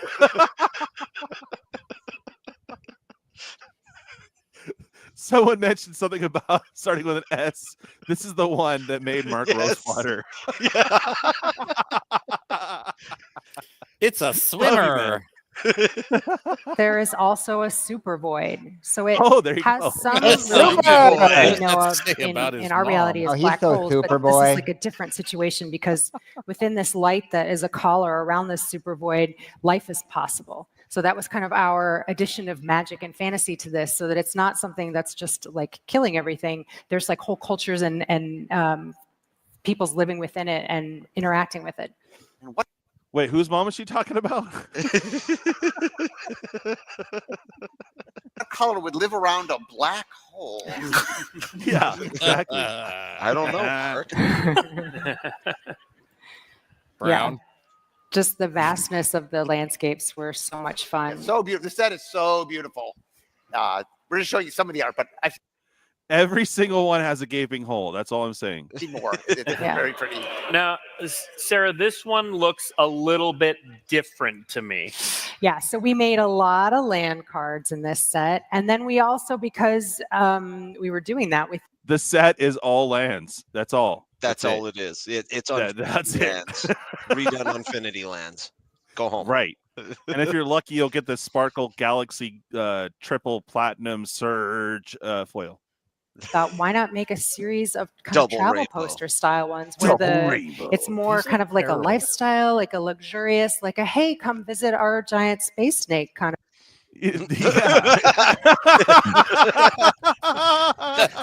Hey, it's near your black hole. Come visit my giant space snake. You really want to visit my giant space snake? Everyone wants to visit my giant space snake. We've given it a name. Want to guess its name? The giant space snake. Mark Rosewater. Blake. The vibe. Oh. And it's a really beautiful contrast to the main set cards because they have so much cinematic complexity to them. But these are like more simplified. Art. I just don't know what is. Yeah, it does look like it. It certainly does. And more stylized and a little more like flat rendering. And there's like kind of an airbrush quality to them. And they I popped those once. Complement the main set cards, and the main set cards complement them back. And you know, we were just trying. Dude, that sucks. Whatever, like Carl is stuck like in gum. It looks like it's weird. It honestly looks like something out of Ren and Stimpy. Yeah, it does. They look like pimples. All right. Well, if you've ever been to a rave, don't touch it. It looks like things that everyone would get really on Stimpy's ass or something. Yeah. Dave's like, what the actual? Decided to collect. And they're so pretty. Yeah, they're really so much beautiful glowingness. So many tiny spaceships. Oh, here we go, Vormir. Now we've seen a lot of new places, new planets, new characters. Mark, who do we have that's returning though? So because we're doing so much new stuff, we wanted to make sure we grounded it in something the players knew. So our antagonist of the story is somebody you all know quite well. And I can't say what he's up to, but promise it's up to no good. Yeah. Wow. Homie looks tired. It's an old man. Homie looks like wannabe Odin from Marvel. Right? It looks like somebody just went to the senior citizens home and decided to say, hey, if you put this stuff on, we might give you your medication. Just put this clothing on. Yeah, like a retired Russian home or something. You know what he's saying right there. What's that? You know what he's saying right there. What's that? I got your black hole. Black We'll hole. learn more about what Tezzer's up to when we get a little bit closer to the set. Now, we do also have the packaging, which we can throw up there. We've got 2 commander decks this time around. Nice, Johnny. So Edge of Eternaties is coming soon to your local. You notice no special bundle. Interesting. All right, there you go. The 2 commander decks. I'm stoked because it's a Jund one. Finally, getting some love. Game store, so stay tuned. We may show more of this at a future Magiccon. We probably will, yes. Probably will. Probably will. All right, we are almost done. Before we get to the end, first, I want to thank the amazing panelists. Let's hear it for Athena, Forrest, Sarah, and Mark. Then I want to thank all of you for being amazing and coming out. Especially that big guy in the middle of the audience. You freaking rock. To the biggest Magiccon ever. It's only the biggest Magiccon ever because he had to buy 6 tickets. No, I told you. He's in there like, I need all your bacon and eggs. No, I need the whole section. You don't understand. Treat for being awesome. I did promise you all that we'd learn what the final set was of 2025. There's a reason we waited until this Magiccon Chicago to announce it. Because both the upcoming sets aren't that exciting for most, so we needed to hold something back. Right, and it's a ploy, right? If you make them think that it's going to be exciting, and you get all those people to show up to that Magiccon Chicago, that one guy gets to eat everybody. Okay. You see, it was 20 years ago today that one of the most beloved animated shows in history premiered. And now it's coming to Magic the Gathering. Ben 10 Alien Force. SpongeBob SquarePants. Look. Dora the Explorer. Bob the Builder.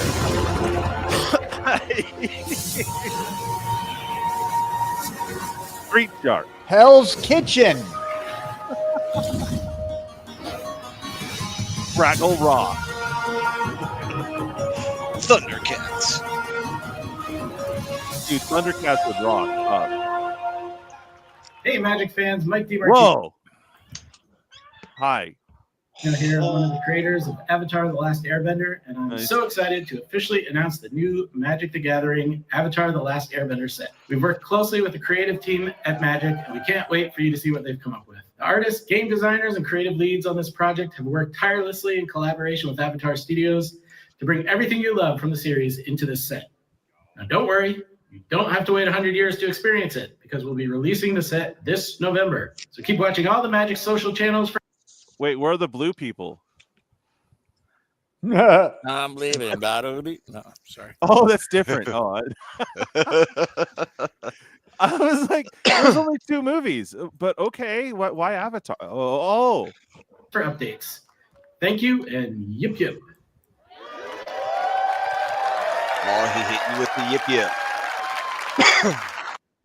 All right, Bob. So you had an epiphany earlier you were trying to say, and we've got through the whole preview panel. I think this is the goodbyes. Yep. They're like, they didn't bother to say goodbye on this. They're just like, we're ending this. We're out. We're done. We don't want to hear Rosewater anymore. I found this site. I wouldn't say it's an epiphany. It was like I watched The Last Airbender. I enjoyed the cartoon. I don't know about you guys. Let me ask you this. Of the sets that are coming up this year, which are you most excited for? Everybody here, I'm kind of curious. I'm interested to see what they do with Marvel, man. Be honest. I'm comic book boy, so I'm always gonna go with my Marvel one right off the bat. But I'm very excited about this Final Fantasy stuff. But I think I'm definitely going to be putting my money into Marvel though. into the Marvel sets, the Spider-Man. Yep. Kind of curious about the audience too. Like, what do you think is the most pushed set of the year? Let us know in the comments later. Obviously, do the YouTube stuffs, like, comment, subscribe, all that fun stuff. But yeah, let us know and in chat now for sure. What set are you excited for? For me, it's Final Fantasy and Avatar. Okay, fair. How about you, Bob? Are you going to split your budget evenly between those two? Nope, because I've already pre-ordered my Final Fantasy, so now I'm going to have to catch up to get to Avatar. So I think it's pretty clear that they're pushing Final Fantasy. It's the one that they're making the holiday gift set for, right? Yep. They're making the collector version of Commander decks. Yep. They're they're clearly leaning into the Final Fantasy, and I would expect there to be some rather pushed cards in the set. Mm-hmm. Now, on the heels of that, you've got Spider-Man, right? Yep. I would imagine it's going to be similar price point to Final Fantasy. Yeah, I wasn't sure. Who's going to have any money left? Yeah, in November for The Last Airbender, and while I enjoyed it, I'm certainly going heavier into Final Fantasy. I think probably most people are this year. I think that's where the smart money is.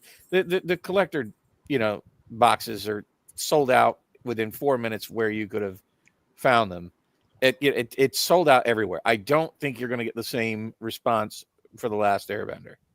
While I'm not saying it's not a decent IP, it's certainly not on the scale of Final Fantasy or Spider-Man.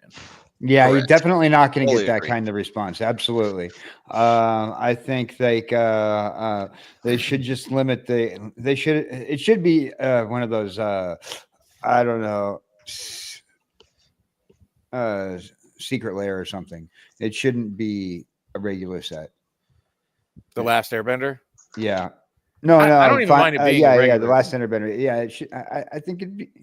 It's going to suffer, I think, from being third in row. It's it's right before the holidays where people are starting to save up their money for Christmas gifts and so on. I think that's the only reason why they're going to do. They're going to bank on people wanting to get it for holiday gifts for their kids who they know. Oh, The Last Airbender. That's what it is. It's a sucker plea into getting people to spend their money right before the holidays for Christmas gifts. Yep, but I don't think it's going to happen. I think people are going to spend their money. I think most people are going to be like me and shoot their load on Final Fantasy. Like that's where most of the people are going to blow their. I thought for sure it would be Marvel, but I get it. At least Final Fantasy still has fantasy in it, So, but I mean, Marvel I thought was going to be the big one. Well, I mean, but look at the Marvel that it is. It's Spider-Man. While Spider-Man's relevant and he's decently huge, and in the comic book world, he's massive. But right, as far as like current zeitgeist in the Marvel world, Spider-Man. I mean, look what they did to him in the Avengers. He's the sidekick. Hey, shut up, kid. Yeah, he's not the powerhouse in the current zeitgeist that the other Avengers are, right? And right. He didn't get into the, the Marvel secret lair. That's because he's coming up with a set. But I don't know. I think that Spider-Man's going to suffer from Final Fantasy, and that The Last Airbender is going to suffer in sales from both because Final Fantasy is very much going to still be in print. Yeah, right. That you're only talking less than 6 months after release. Actually, You're talking what? 4 months after Final Fantasy? Yeah, pretty much. Oof. I mean, dude, the Edge of Eternaties is going to suffer hard, bro. It already is. But I mean, sandwiched in between freaking Final Fantasy and Marvel, bro. Oh man, like Dragonstorm's already going to suffer, but come on, that Mox was mid. I mean, it's cool, dude. It's definitely going to go in Dragon decks. Really, really. I wanted to talk about that too, and I was kind of arguing with Matt, my channel partner, a little bit about it today because he posted in our channel like ooh, or in our Facebook chat like ooh, and I'm like, the second I saw it, you got to have a dragon on board. Yeah. So low cost dragons are good. And maybe you pulled one, or you're shoving changelings into your dragon deck because changelings are awesome. No. It like when are you realistically in 90% of the games? Like that's a commander card. Like seriously. Like I don't think you're gonna get enough synergies in standard, really. In standard, no. Yeah. It's nice. And I didn't forget one drop changelings. There was a lot of hold on, Bob. There was a lot of ramping dragons, not necessarily ramp like mana, but there was a lot of small dragons, like ground-based dragons in Baldur's Gate. So you can ramp, or what do you call it? Where you're going like, okay, 1 mana, 2 mana, 3 mana, 4 mana in turns, you know? What do you call that? On curve. On curve, yeah. They do have some on curve dragons from that set. So if you haven't got that set, it's super cheap right now. You'll end up with a ton. So, but you know, they're not always synergistic to your deck, but you know, it's nice. I'm just saying when we're considering it a Mox, right? What are Moxes usually really good at? They're good at ramping you out, right? Yeah. So now you got to get a dragon specifically that doesn't die, that helps ramp you out with the Mox. It's too conditional. It's too specific. I mean, I don't even like Mox Amber that much. Yeah. But I like this even less. I mean, they're not that great 3, 4, 5 turns into the game. Right.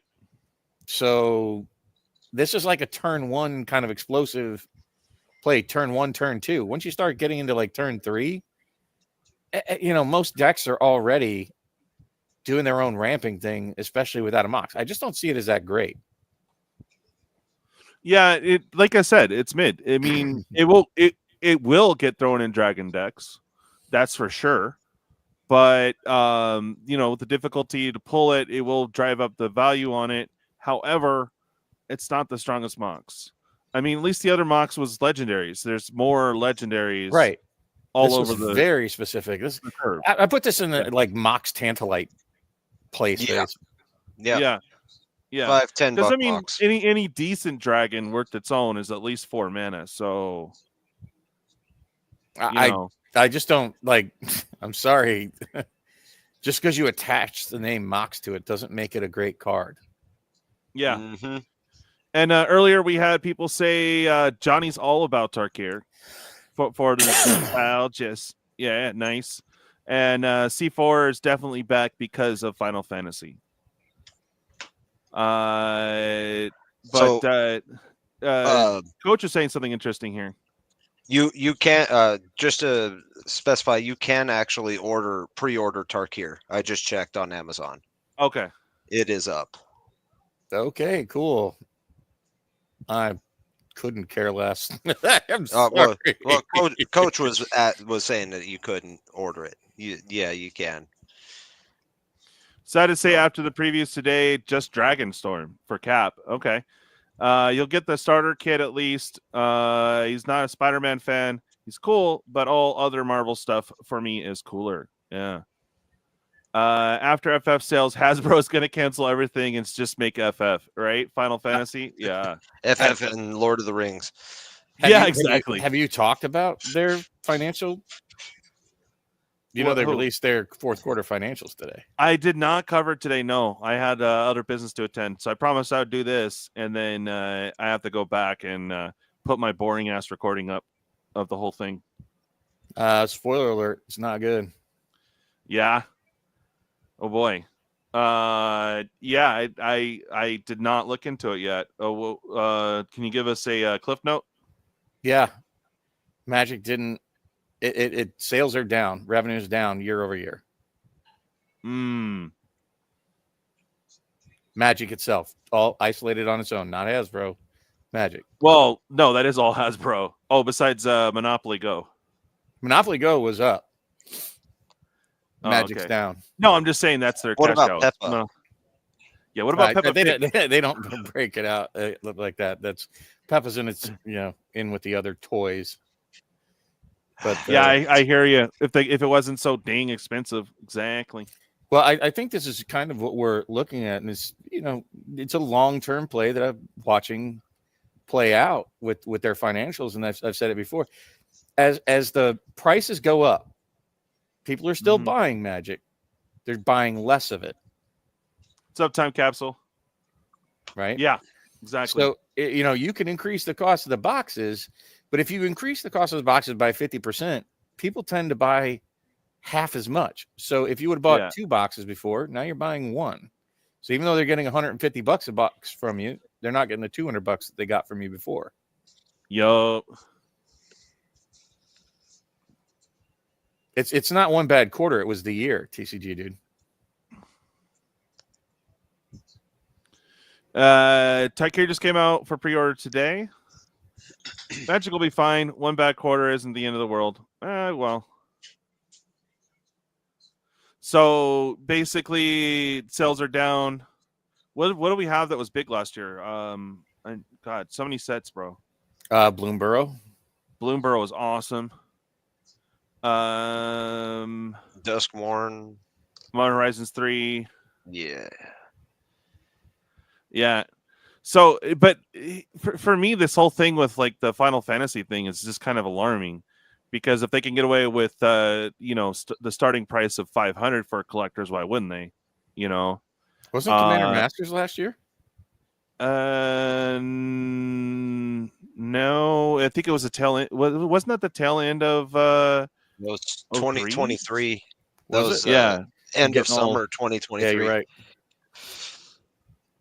Yeah, just I would say Bloomburrow. But here's the thing: is they still had Lord of the Rings in print all last year. Yeah. Well, for the set and draft, yeah. And the commander decks.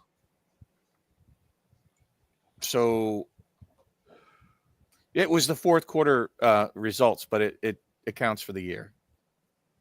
Okay. Yeah, man.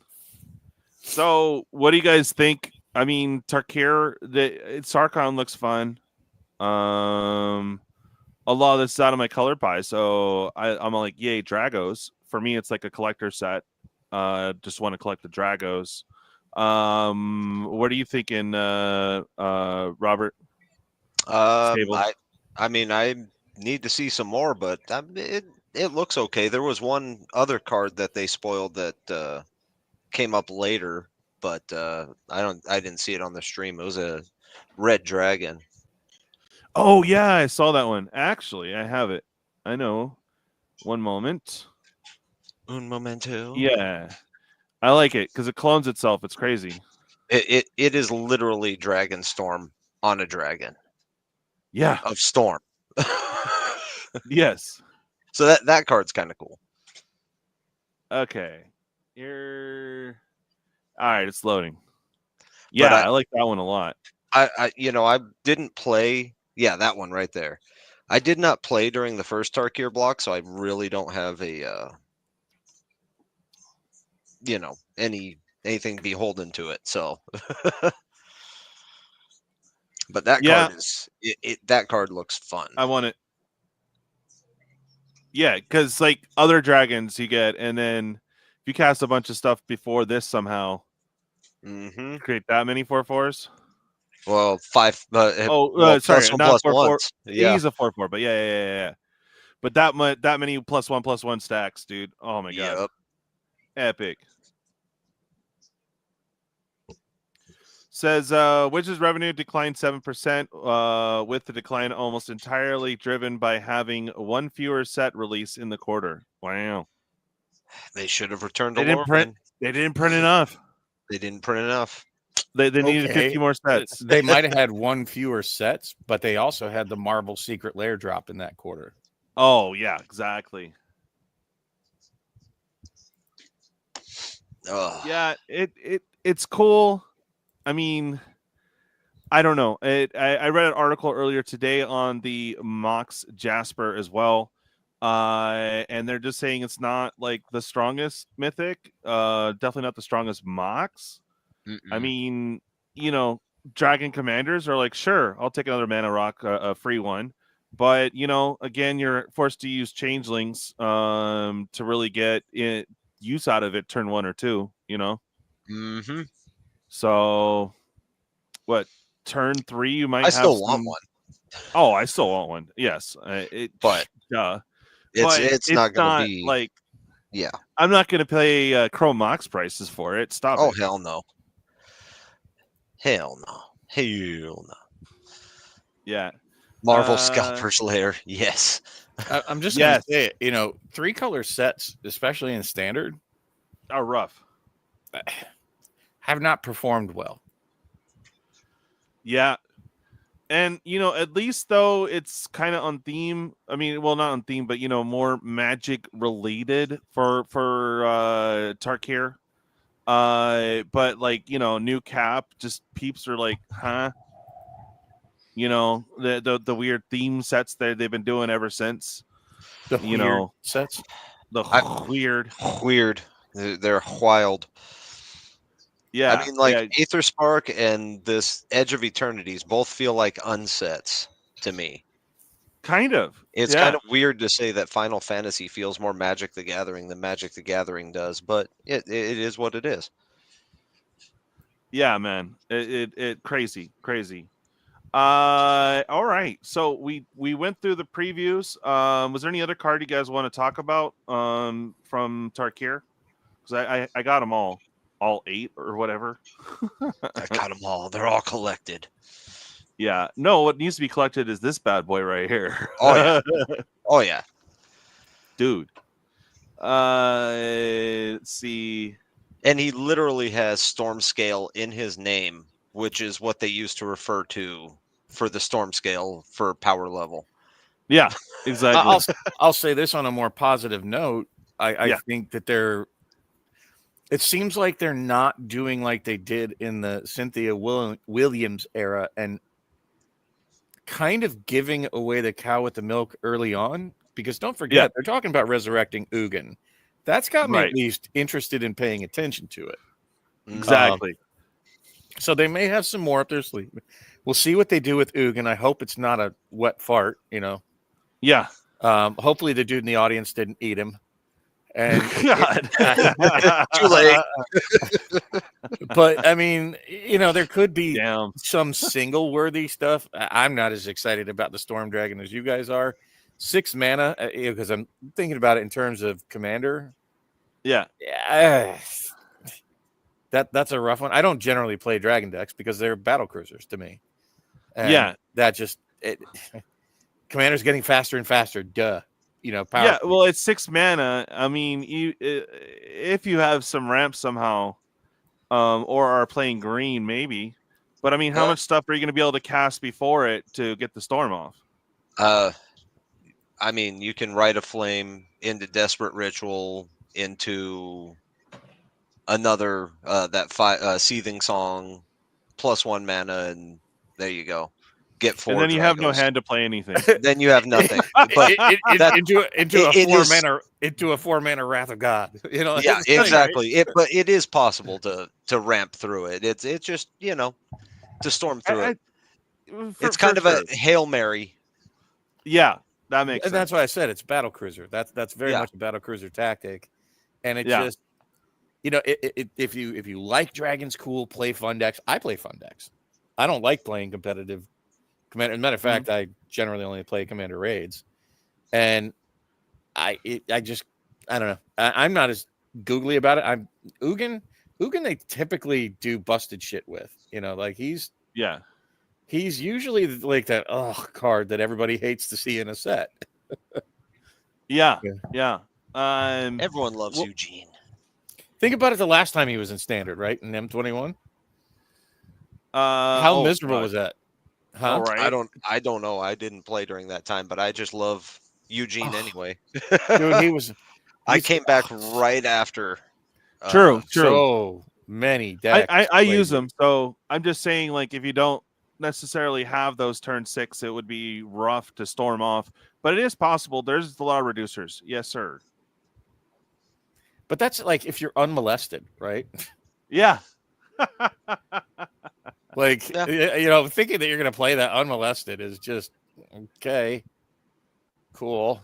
Yeah, exactly. That's the beauty of Red. You just Hail Mary it and hope that you connect with something. Dude, in Standard, hope they're not ready.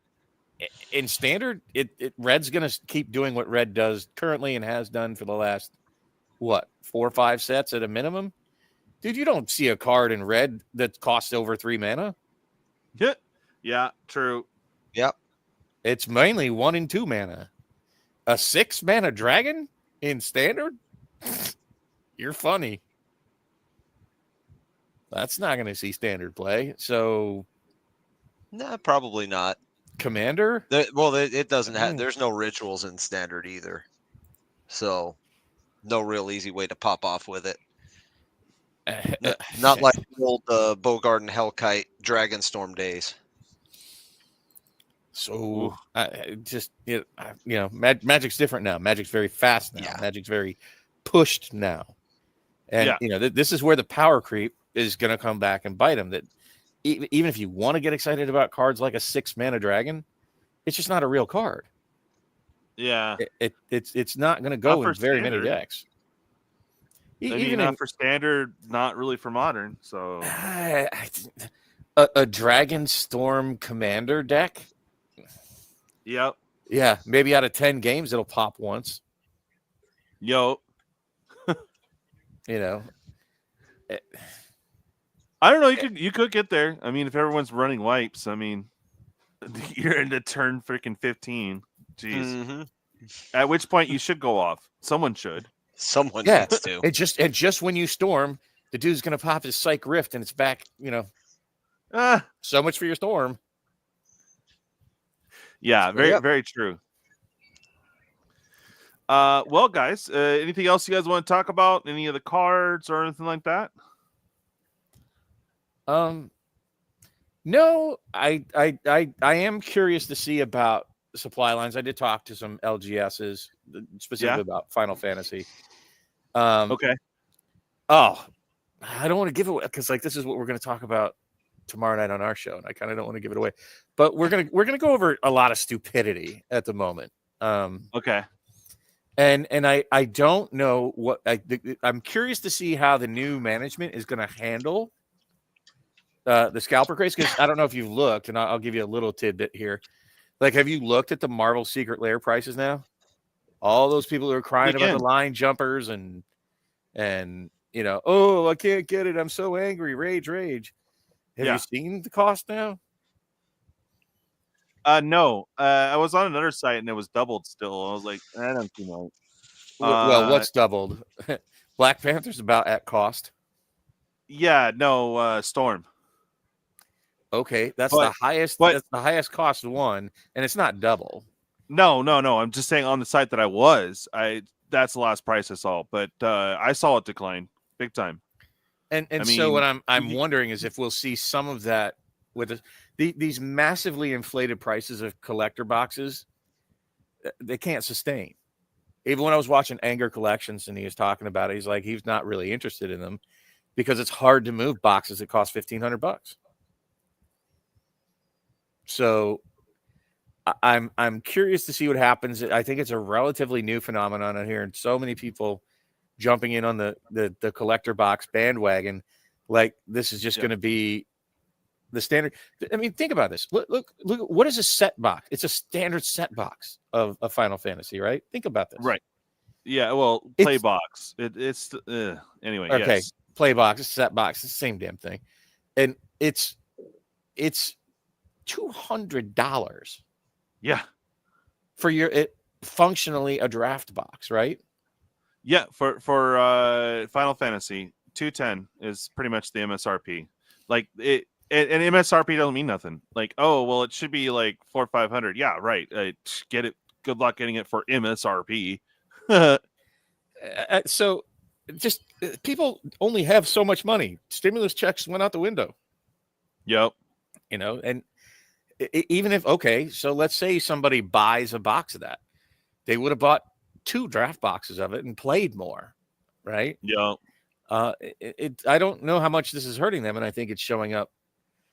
It's creeping up in the quarterly numbers, right? And you'll see that year over year. And this is what I was alluding to some time ago, that jacking up the prices hurts you overall. It's kind of like Subway. I still eat Subway, but after COVID, it went up double, right? Yeah. I used to go to Subway 3-4 times a month. Yeah. And now I go 3-4 times a year. I still go. I pay twice as much for my subs, but I get it about 10 times less often now. How many of us go to the movie theater, right? All these same things, the same model where, sure, people will still do some of the things or buy some of the product, but they'll buy less of it than they would have overall if it was cheaper. Yep.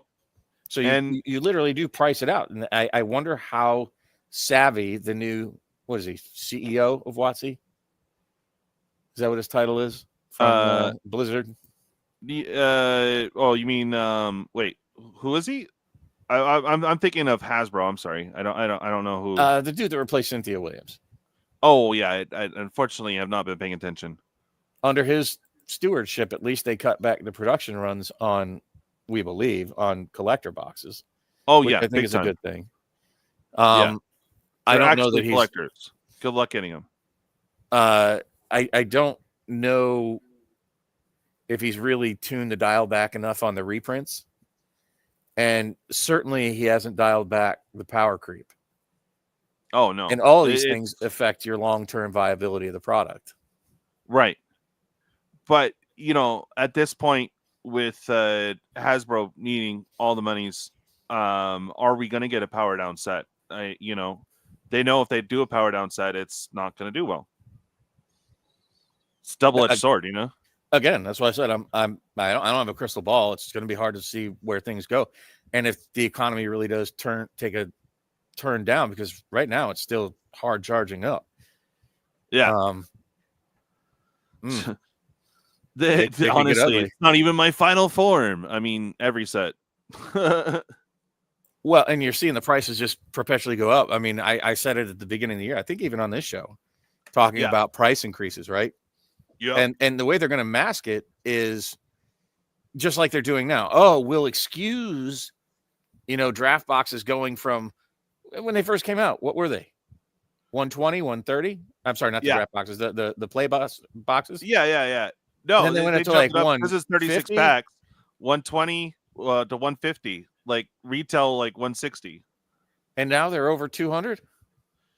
For the premium, non-premium sets, yes. So every Universes Beyond, they have that excuse. Wasn't Innistrad a premium? Yeah. Okay. So again, this is how they're going to do it. They'll want set the bar up higher, and they'll scale it back, but it'll drop down to like 150, right? 160. Yeah. And this is, we're going to see this price creep, through this like sort every of set now. I remember, Bob, when we were bitching that it was going up $10. Yeah. I remember when we were bitching about that. And then no, it's price creep every set.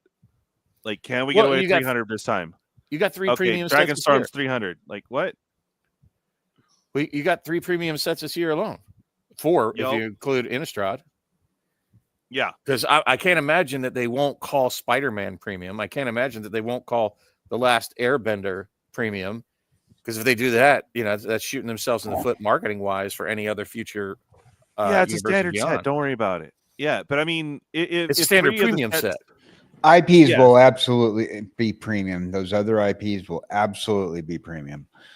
Oh, dude, Marvel and freaking Marvel Airbender, being a Disney product, though, Disney doesn't like their product being put on something that's subpar, so it'll absolutely be considered a premium set. Yeah. So, like I said, the theme of the year for me, starting, right at the first of the year, was just collecting all of this together and watching the prices go up and up and up and up. And I even made the bold prediction. I don't think I said it on the show. I think I actually talked about it on my show. That my big prediction is that we're going to see the standard price of secret layers go up at some point this year. So it'll be 50, 60, you think? I don't know what it'll be. I think they're going to start ratcheting them up. And maybe they'll even do it for like, oh, it's a Final Fantasy premium secret layer. And we've seen that. Marvel had a premium price on it. The drop last, was it November? Yeah. And I'll bet you if they have one around Spider-Man, it'll be a premium. I'm just saying that I suspect, because they've kind of left it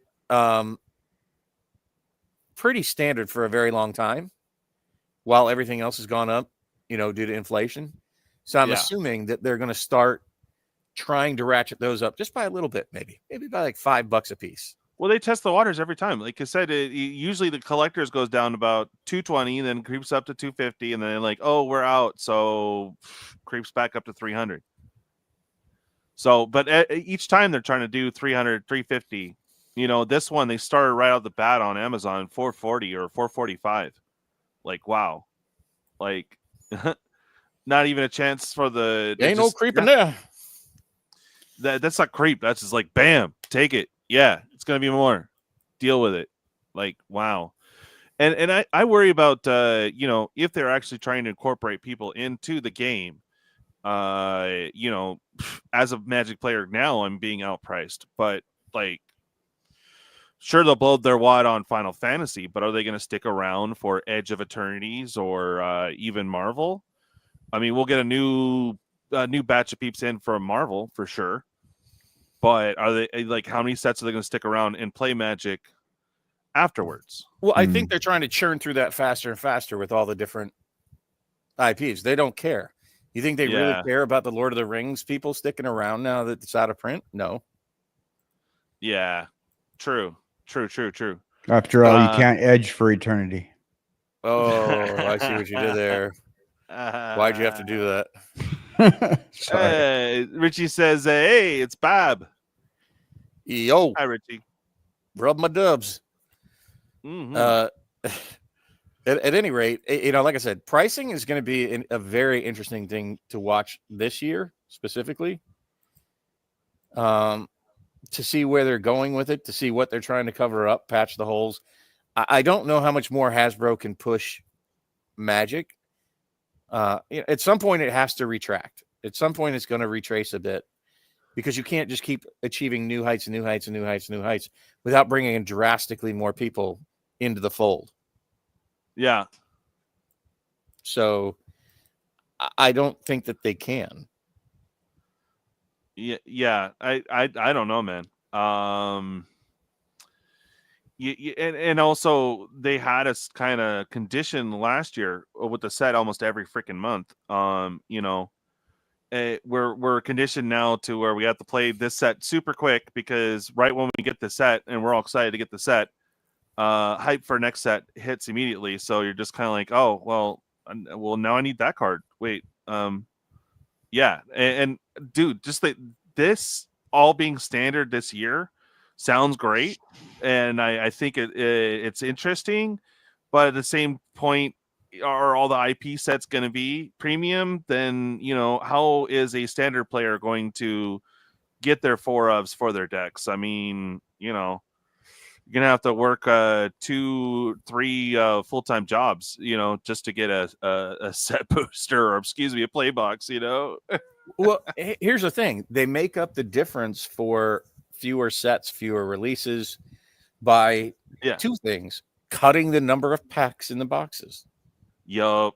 Increasing your premiums. And it smells like they're preparing. It's just like I said it back in Double Masters when it first came out, is that this is how you condition somebody, right?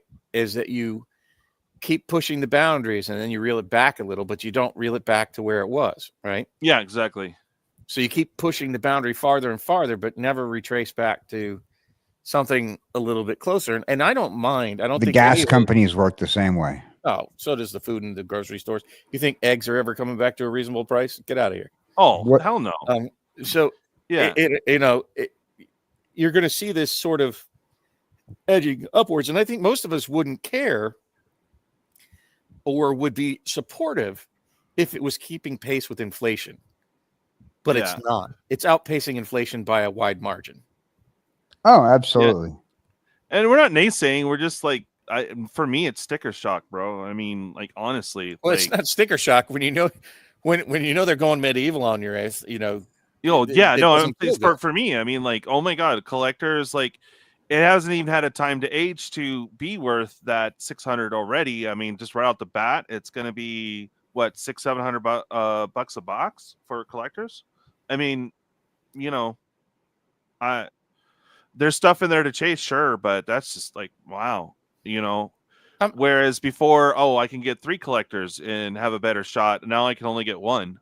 I don't know. I'm not even Magic TCG, dude. I'm pointing out things that people gloss over, right? Yeah. People tend to just skip right on by it and go just by the hype rather than pointing things out. And I'm, even at work, I'm that dude. Hey, the Emperor's not wearing any clothes. It might be an unfortunate truth, but I'm all ears if I'm not being factual or correct. By all means, please point it out. Yeah, what Kevin says here, it all depends on the IP. Flavor of the month. Collector box is the same price as Magic 30. Whew. Yeah, and people are bitching about Magic 30. Yeah, right. And here we are, well above that. Yeah. In real life, power creep for sure. Yeah. So I don't know, man. I'm excited for some of it. For me personally, I just look for my color pie. So I'm not seeing a lot in my color pie except for that gnarly dragon. I'm like, oh, I don't know. I'm excited about a lot of Magic. I'm just not excited about the prices.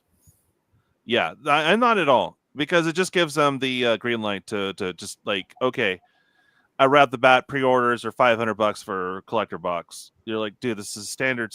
Oh, okay. I'm sorry. Oh, it's premium. No, it's not a premium. What? Yeah. Yeah, I think you're going to start seeing that the regular like Tarkir type collector boxes are going to be $300 and the premiums are going to be $400. They're conditioning us to accept that kind of pricing. Yeah.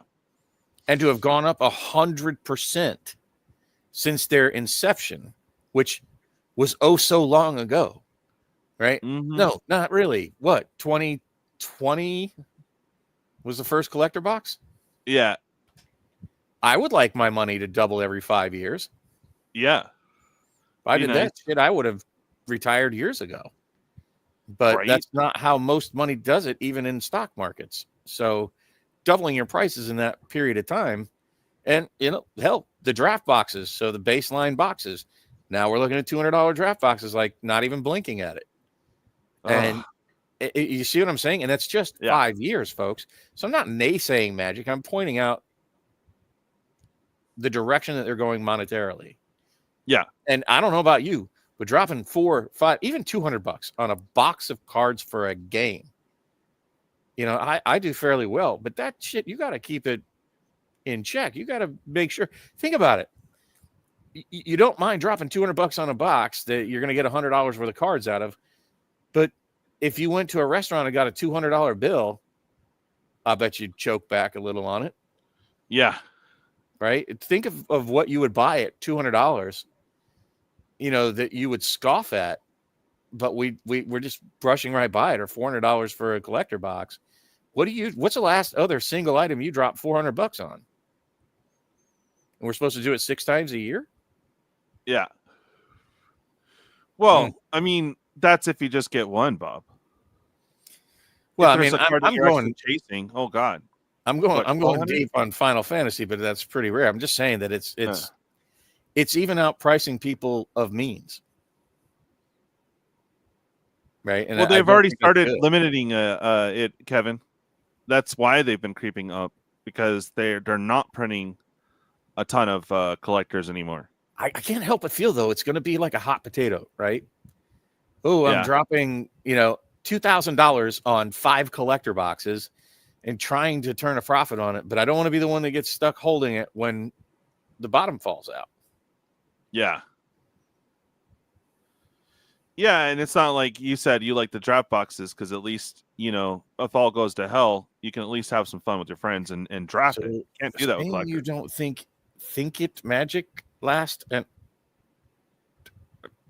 what's that? I think TCGDude might be coking out a little. Saying you think it Magic won't last and getting new players is kind of naysayer. What? Oh, no, so what I was trying to say, TCGDude is no. I mean, the price point is where it's at. It's not new player friendly. I mean, if every set is $200-300 just for the play booster, which they'll print until it stops selling, basically. And the collectors, you got to get in. Basically, they condition us on that too. Now collectors are collectors, so you got to get it early. Hell no. If I wasn't entrenched in Magic and I was coming at this new as a 20-something dude, get out of here. Yeah. Saying you don't think Magic won't last, I don't think won't. So a double negative. So are you saying I'm saying it will last? Limit even more prints with special collector box only cards. That's what they're doing. That's exactly what they're doing. And we're worried about the longevity of the game. Yes, TCGDude. It's not naysaying. We're worried about it. I'm worried about it. I'm priced out. And it's not Magic that we're poo-pooing on itself, and not the game that we're poo-pooing on, or the player, or new people. It's the pricing schedule. Yeah. And I'm not willing to support it at any price. Yeah, no, I got you, TCGDude. I got you. Do I think it'll last? I've said it many, many times. There's no way to predict that. And we've even tried to define it on our channel over several episodes. What constitutes a dead game? To say that it's too big to fail? No, I hate when people say that dumb shit. Anything can fail. And you can outprice your market to the point where you just turn people off. And I feel like we're heading in that direction. I'm constantly shocked at this point that people are still buying out collector boxes at $500 or $600 a box, even before it's released. That's just 49% of Americans can't cover $1,000 emergency bill. Yep. Will it ever go into non-print? Well, if they keep having down quarters and string them together enough, sure will. But even MetaZoo got revived. So dead game is the game I don't like and say to hurt your feelings. But I don't know. He's saying he calls a game dead to hurt your feelings. Yeah. No, I'm not trying to hurt anybody's feelings. Oh, I just point out the financials because we get into these, these set reviews and we get opinions, but I can't help think about the price tag. Like I'm worried. I'm super worried, guys. Like honestly, like this gives them so many green lights. The next set, they're already trying to get 3 bills for Dragonstorm. The next set it's going to start off at like, we managed to get away at 440. Okay, maybe 450. No, let's go 500. Yeah, 500 because it's premium. Wait, it's not premium. It's an IP set. You know what we ought to do? Set a calendar reminder for February 21st of 2026. Yeah, and do some price reviews. Yeah, right. Oh man. Right, and see where we are next year. Casey. Just the tip, Bob. Oh boy, that's just something one man should never say to another. But exactly. But I mean, we'll see where it goes. I hope that I think they need to address a lot of these. I think they're all valid concerns. All right, does anybody think I'm crazy with the power creep? C4 says 2,600 for a starter kit. Let's go. Dude, I saw oh man, I don't want to give it away. Tune in tomorrow. Tune in tomorrow on Cardboard Conversations. I got some interesting stuff. But do you guys think I'm off base? I'm curious to know. Do you not feel that WotC is power creeping everything? And do you not see that as a natural? Oh, I do. I see it. I think so. Game. I don't know if it's a natural demise of the game. It is absolutely a natural demise of the game as you knew it from the last 30 years up till about a year and a half ago.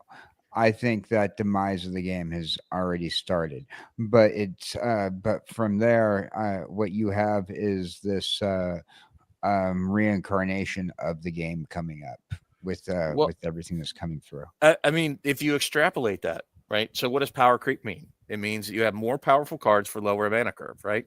Right. Okay.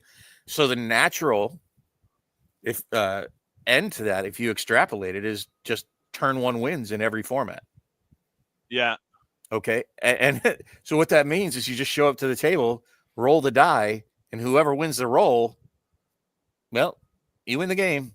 Or, if it's a 70 or 80%, chance that you're going to win by winning the die roll, that's going to lead to some seriously unfun play in all formats. And expecting the players to curb that that's a bad thing. Yeah, I think that's one of those game mechanics that's either gonna be gone real quick or go through revisionings. Like it'll be here for that set. They're gonna bring it back when they retouch on that set again later, and then that game mechanic will be slightly different or something. You'll also see bannings if it doesn't work and it ruins the game. Well, they're already doing that in Commander, and that's what you're talking about. That's only something that they can control in Standard by only printing it now, and then when it rolls out of the rotation, you curve it back a little. But when you have the Eternal formats or formats that are long term like Modern, you're going to end up with a whole crap ton of bannings, right? Yeah, and the list is just going to grow ever long, and that's going to piss people off because you have valuable cards or cards that cost you a lot of money so that you could be competitive in the format for a while, and then they nuke it, and you end up, having spent all that money and lost it because it got banned. Bannings are not healthy. They're healthy for gameplay, but they're terrible for the financial aspects of the game. So to print them just to ban them, just so you can get sales, that'll go over like a wet fart. That's not going to stick. So that's something they need to address. I'm not naysaying. I'm saying it's a problem. Now, like you see it all the time in video games. Right? Oh yeah. But all the time what nowadays. Do they do? What do they do in video games? They break the world, like in World of Warcraft or Final Fantasy Reborn or any, insert video game here. When they power creep the shit out of it, they eventually just take the Etch-a-Sketch and start over, right? They nerf everything in half, but you can do that in a video game. You can't do that with cardboard. So I don't know how they're going to address that, and you don't want to end up with like this Yu-Gi-Oh style turn one win at just about every table. So I think they need to address that aspect. The reprints are only going to be fun until they've reprinted everything into the ground, and that's a natural extrapolation as well. And you're already in the world where you guys do it here, and I see it on every channel. Anybody who cracks product for fun, they race to get it into the market and sell it as fast as possible before it loses value or gets reprinted. Yeah. Not very collectible. So I think that the reprints to push sets is going to be problematic. It's more of a meme, Casey. But at any rate, that's the extrapolation. That's what power creep does, right? And that's why they have to roll it back in video games. That's why they had in case you're not aware, that's why they created, initially for those youngsters out here that weren't around at the beginning of Magic, you didn't have multiple formats. You just had Magic. And then they came out with Type 1, Type 1.5, Type 2. And then those evolved into Standard and Modern. And there was actually pre-Modern. I can't remember what it was that Gavin created before Modern. But we keep coming up with new formats to try to control this power creep. Yeah. And the problem is the biggest format is Commander, which is an eternal format. Mm-hmm. So you would break your biggest format. Like I said, these are just problems that I see coming, not naysaying. Yeah. No, you always speak it real, Bob, and there's no sugarcoating, and it's happening. What are you supposed to do? But you bring it to light, man. Yeah, I'm still playing. I'm still talking about it. I'm still here. Yeah, I think Cold Paw was on one night, and basically, it was a very negative part of Magic's history at the time. And the mantra was, well, I still got decks to build. So, I still got decks to build. I'm not done yet. What we did is we created a whole new format. Yeah, I'm doing something about it. I'm doing what I can, and we're going to try to revitalize that. We got some important, fun things that we're trying to do with Commander raids to try to, invigorate parts of Magic or encourage the Magic audience to make Magic fun with what we've got, for sure.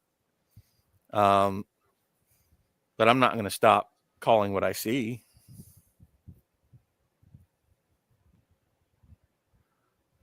Right. That wouldn't be very Bob-like. Bob and his dank memes. That's right. No, not a nerve, just clarification.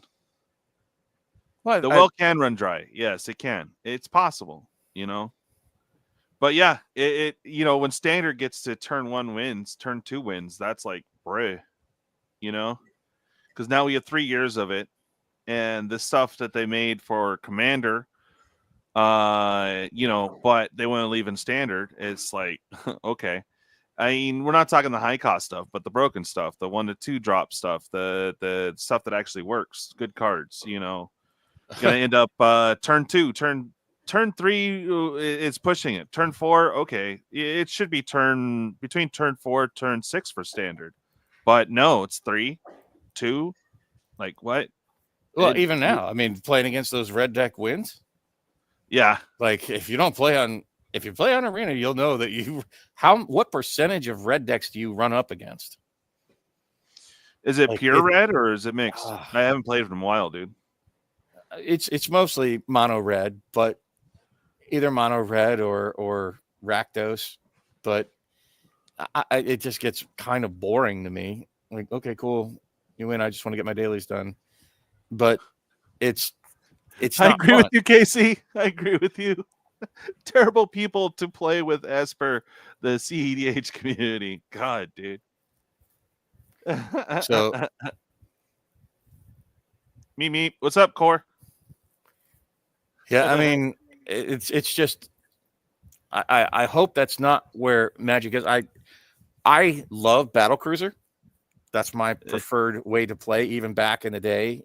Yeah, when you had 20 cards out on the table with your angels versus somebody who's got demons out there, and it was this back and forth slog, and it was fun, and there were epic comebacks, and that's just not the pace of the game now. It's a couple of turns. If it's not over by turn 3, it's pretty close. Yeah, unless it's Whiteville, then you're on turn 16, 17 in the middle of the night. Yeah, I mean, yeah, but I mean, that's too quick. Like, 6 or between 6 and 8 seems reasonable. I mean, at least you can get more games in, but turn 2 crap, come on, man. Yeah, flipping a coin to see who goes first, so you can just go to the next match. I mean, even on like Jake and Joel's Commander leagues, mm-hmm. A guy in my pod, he won on turn 0. What? In Commander? Yeah. What? He How? hit the nuts, but I think I don't know if it's on video. I'd have to get Matt to talk about the actual card combinations that came out. So nobody had even played a land except for him. Anyway. Wow. Yeah. What? So, I mean, it's already possible. Yeah. And it's not even CEDH. That's just a type 1 deck. Bracket 1. Don't get me started on that garbage. Oh, man. We miss you, Bob. It was such a nothing burger for me. I was like, okay, this is not helpful. I don't know if this helps any more than, it's a power level 7. Okay. It's a 1. Okay. The Braxton will fix it. It will, Bob. It will. How? I don't understand. Maybe I'm just dumb, That's possible. I mean, I definitely am dumb, but I don't get that. Yeah, for sure. And Core, I mean, it's cool. It's back for Tarkir. The cards presented, the new Mox is, yes, I want it and need it for my Dragon decks, but it's not like on the par of Mark's Amber even, or definitely not Chrome Mox. So, I see why they dropped Final Fantasy before it, but it's going to kill the set. And Edge of Eternaties is going to be killed from everyone spending all their money on Final Fantasy or trying to save up for Marvel. So, yeah, I don't know, man. But, I mean, what do you think of the Airbender set? I mean, we don't have anything to go on, but still. I mean, I really hope that they stick with the Airbender style art. Yeah, I don't know how they're going to do that. Like, they'd have to hire their artists. I like The Last Airbender, and I'm one of the very few that like the M. Night Shyamalan Last Airbender. But I did too, actually. First of all, The Last Airbender was a huge manga. It was a huge Nickelodeon show, and to fit what they tried to do in a hour and 20-minute movie, that Last Airbender movie by M. Night Shyamalan was pretty good for what they had. I'm just saying. I don't hate on that. I enjoyed it, but I know I'm going to be out of money. I can promise you that. If I have anything left in the tank after Final Fantasy, it's going into Spider-Man. Oh, and that, God help me if there's any secret layers that look really appealing, because of, and this is from a guy that had a 0 budget. If you remember hardcore after the Fireside Chat, if you think I was a naysayer, rewind 2 years back to the Fireside Chat. I was lit up. Yeah, I have hope. It was after Fireside. We had a whole new pop. Man, that broke me hard, but I wasn't wrong. They fired the lady, and looking back at it now, the overprinted era, and look at the products. They haven't gone up. They're all still so, except for the Lord of the Rings collector boxes. But, that's 3 years of magic that the products are probably going to stagnate hard. So it's wild that they overprinted then, and then lately they've been having issues with underprinting. I wouldn't say it's issues. I think it's Robert's got to go here. Hey, man, thanks for joining. It was very fun memeing throughout the whole thing, bro. That was super fun. I think it's intentional, that they're cutting back, and I think it's good and healthy. They need to make the collectible game actually collectible. Oh yeah, from a collector standpoint, absolutely. But for those people who are wanting to play the game, and when they had a problem with the whole secret layer stuff being underprinted, and then they come out and say, "Oh, well, we're going to do better next sets that we put out. They're not going to be underprinted." And now all of a sudden, the pre-orders for Final Fantasy, not enough. Oh, that's going to be a debacle. Oh my god! You know, so I mean, it's just seems to me like it seems to be, they are trying to cater towards the collectors, and they're not trying to cater towards their gamers in that case scenario by not having enough. Hold on, they're going to have plenty for the cheaper products. They're going to print the crap out of those play boosters.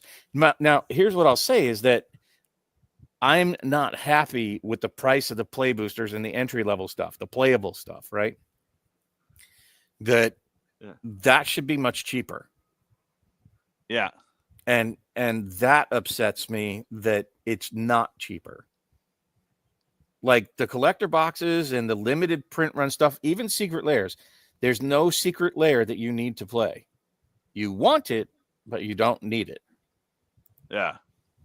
And the same thing with the play boxes. They don't ever run out of the play boxes or the draft boxes. There's plenty of those available.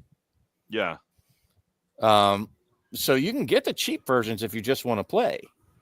But the play boosters should never be $200 for a standard box. Right. That's insane. And, I think that they need to make the entry level stuff, not the special collector versions. They need to be approachable. They need to be cost effective. And they're just getting, in my opinion, out of reach. Yeah.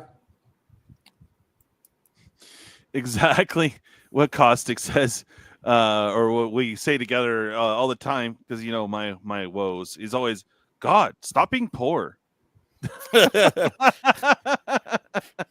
Just stop being poor. Get a job. It's gonna be about 180.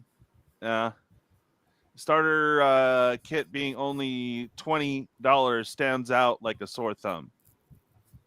Yeah, well, it should only be $20. I mean, if it's a starter kit, you get a couple of good cards, but dude, there was someone saying that just the Cloud and the other one were going for like $40 a pop for the starter thing. That's just pre-release crap, man. Well, but if you think about just normal starters usually are, or they have been traditionally around $10, 10, 12. Oh, yeah, that's right. It's doubled a while back. The starters were always 20.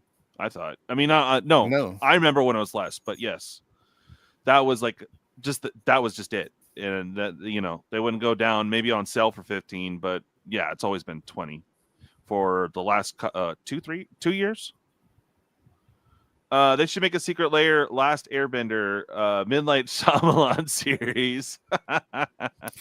Well, when we say the last couple of years, what was the one last year? Oh, the only thing fairly priced. Yes. Yeah. The other series, the other Last Airbender series, the live action one that they did on Netflix. No, the starter deck last year, because 2 years ago it was Lord of the Rings, which is why it was $20. I actually got mine for $14 a piece. It was one of the standard sets. I think it was. Oh no, it was Assassin's Creed. It was not standard. Oh, okay, yeah. I think it was Assassin's Creed. Am I right?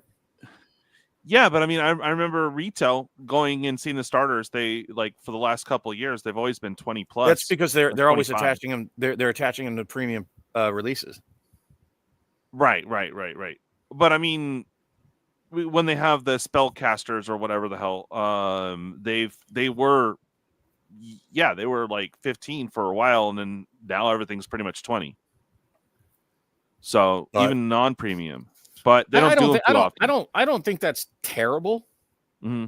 To be quite honest, I mean, $20 entry point seems okay, reasonable. Yeah. I think that the pre-release kits are too expensive anymore. Mm-hmm. And these are the things that we're talking about the new players, right? Not the collectors, not like what you're talking about, Cowboy, is that things are out of reach from people, and the entry level or the lower level stuff, the non-collector pieces, I'm fine with. If you want to segregate you know, if you want collector stuff and you want to be a collector in Magic, you're going to have to fork out money, and you're going to have to, you know, they're taking it out of the hands of the normal Magic player anymore, and they want to target people with money for the collectible aspect. They want to do that by, you know, doing the special releases, the secret layers, the collector bundles, and unfortunately, it's bred this market of scalpers that get in there and just suck everything up and charge exorbitant prices at the release when it's exciting and fun, rather than letting it breathe. And God, I hope some of these guys just get caught with their pants down. And, you know, I know they're charging it on their credit cards, and I hope they get stuck with it. And I hope they have to pay those fees on the credit card and lose all their profitability in it. I think they have no place in the market. I think they're toxic. But what do you do? You know, if you Cynthia Williams it and overprint it, then you drive away the collectors to begin with. So it's a nasty thing. Seems like a double-edged sword. It is. Definitely. Hey, Robert's back in the chat. Yeah, man. I don't know, man. It's frustrating for me. Like, you know, even if I was working full time though, just forking down a new PlayStation every set. I don't remember scalpers back in that era. Like the LGSs themselves couldn't get the products, and you'd go in, and it was super common that they had limits that they would put on little post-it notes on their boxes everywhere. Limit 2 packs, limit 1 pack, limit 4 packs. Limits on what you could buy at an LGS were super common.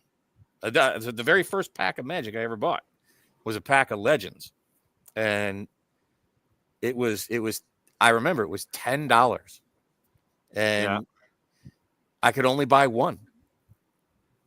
Wow. Yeah, and I went back in the next day, and the box was gone, empty. But yeah. But all of them had limits on it, because even the LGSs themselves, I can't remember.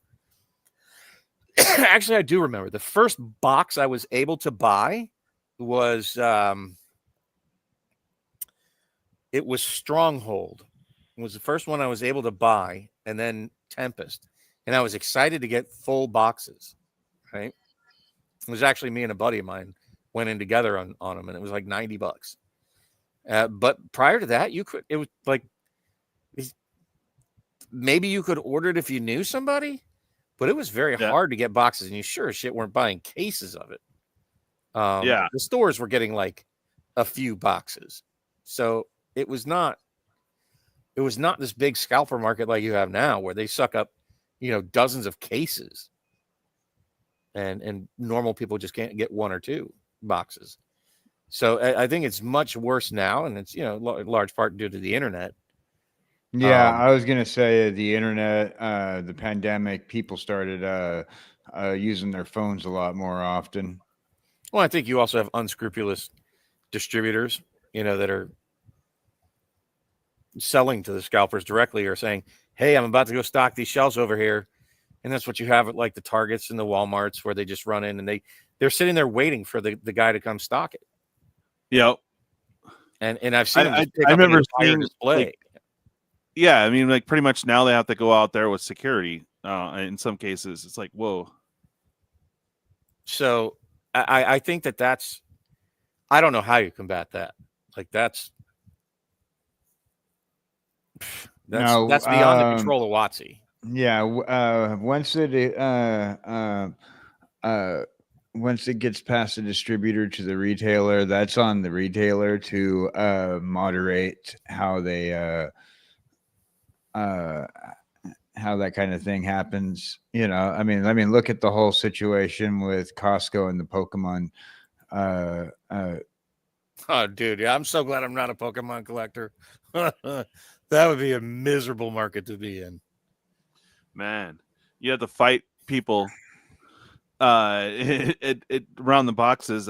Man, it sucks. And you know, that's what I was worried about. Like what happened with Final Fantasy is kind of what I expect for Marvel, is that those collectors, whatever the price will be, You know, they buy it and then throw it immediately up on eBay for double. Well, those are already coming down too, but I mean, now they are coming down. They're still above 6 though. But here's what's crazy: is that's just imagine it's fairy dust, right? They're not real things. Now that I think sites like, so when I talked to my LGS contact, one of them, he said that they're not supposed to have pre-sales. Even the sellers on TCG Player, they limit who's allowed to pre-sale items based on their seller rating. Like if they have cancellations and whatnot, they remove them from being eligible to be pre-sale sellers. So at least TCG Player is doing something. eBay is the Wild West. Like you buy on eBay, good luck. That's no way would I touch that one. But something's wrong with the market. I don't know what WotC can do to help it. As far as like prices of the collector boxes, I hope they come down, but I suspect they won't. I think they're going to be every bit of $600 if you can get them. Like that's just going to be the price, because at 30, if you look at the MSRP, did you look at that, by the way, on the site? The MSRP, I think you did, didn't you? You covered like the pricing. Oh yeah, no, we looked, and I'm noticing they're doing this for every set. They will not put an MSRP on the set. I mean, on the play booster or the collectors. But they did. They put them on both actually. Where? By pricing out the single packs. And so that sets the single pack. Okay, right. Yeah. But you just multiply, the $6.99 by 30 or the 38 by 12, which I already did because the place I have a pre-order in with. That's essentially what they did. They said, "Oh, this price." So I'll tell you what they told me. They told me that the price that I pre-ordered a case of collector boosters at is $368. She says that must be wrong because it says here that the packs are $38 a piece, meaning, and I know the store, they always charge premium. They're gonna be every bit of $460. That'll be the minimum that you're gonna see retail anywhere. Like you might be able to get it other places, but the retail price at a minimum is going to be 38 times 12, which I believe comes out to like 468, somewhere around there. And that being the case, if they are already all scooped up everywhere, the premium of an extra $130 on top of that, I think 600 is probably about the going rate is what I see, like the floor, unfortunately. Like I don't want to pay that for them, but I think if you don't have a line on them already, if you don't have a pre-order, and likely my pre-order of a case, I'll get one box, right? That's probably what's going to happen. But I guess core. But I think that's what we're going to see on this. I don't think we're going to see it drop below 600, unfortunately. So if you can nail them somewhere else, keep your eyeballs, keep refreshing. I do. I'll tell you right now what I do. I've got Amazon on my computer on Magic the Gathering Final Fantasy, and I keep refreshing it because Amazon is famous for dripping product in, right? And you don't expect it. Oh, yeah. Yeah. So just keep refreshing it. That's how we got that's how I bought the case of, what was it? Oh, it was a Lord of the Rings gift bundles. And I got them for like $48 a piece because they popped up. And oh, that's funny. Those are in my Amazon wish list. What, the Lord of the Rings Lord of the bundles? Rings? Yeah. Yeah, I think they're like 200 and something bucks now. Jeez. Yeah, they're in my wish list. But I don't even know how that works on Amazon. I was just saying, keep an eyeball on that. Hit up your places. It takes a lot of work to find reasonable prices. What's up, Prime? The only thing I use, like I don't do any eBaying off of things unless it's like bulk lots. Like with my comic books, if I see like one of those like closeout mom and pop store bulk lots, I'm buying bulk off of Amazon. Then when it comes to like my comic books and whatnot, but like. If it comes down to any of my other collectibles, I'm using Amazon. I'm not using eBay, or I'm using my local comic book shop. I buy weird shit off eBay, like those acrylic pins. Oh yeah, okay. Yeah. I got my fiance an Avison nice acrylic pin last Christmas, and I got No, that wasn't Christmas. Whenever I got it. Which bundles, Casey? Which bundles? The Lord of the Rings bundles? I don't know. The gift bundles? Yeah, let us know, Casey. I've seen Final Fantasy gift bundles dip for a couple days, gone in under a minute. Dripped, meaning they slow drift them in, but yeah. And that's what I'm saying. You just got to be lucky if you really want it. But I'll say this, like, if you want Magic at not like Rafey prices, you got to put the work in. You know, you've got to sit there and you got to comb through the sites and you got to find some place that's reputable. I like Game Nerds is one of them. That's Nerds with a Z. I like Prodigy Games, but they're problematic. Like even Game Nerds, can't remember what it was. I had something on like a wish list there. And the email I got was like at 3 a.m. on a Wednesday. I'm like, dude, I'm not checking my email at 3 a.m. on a Wednesday. We're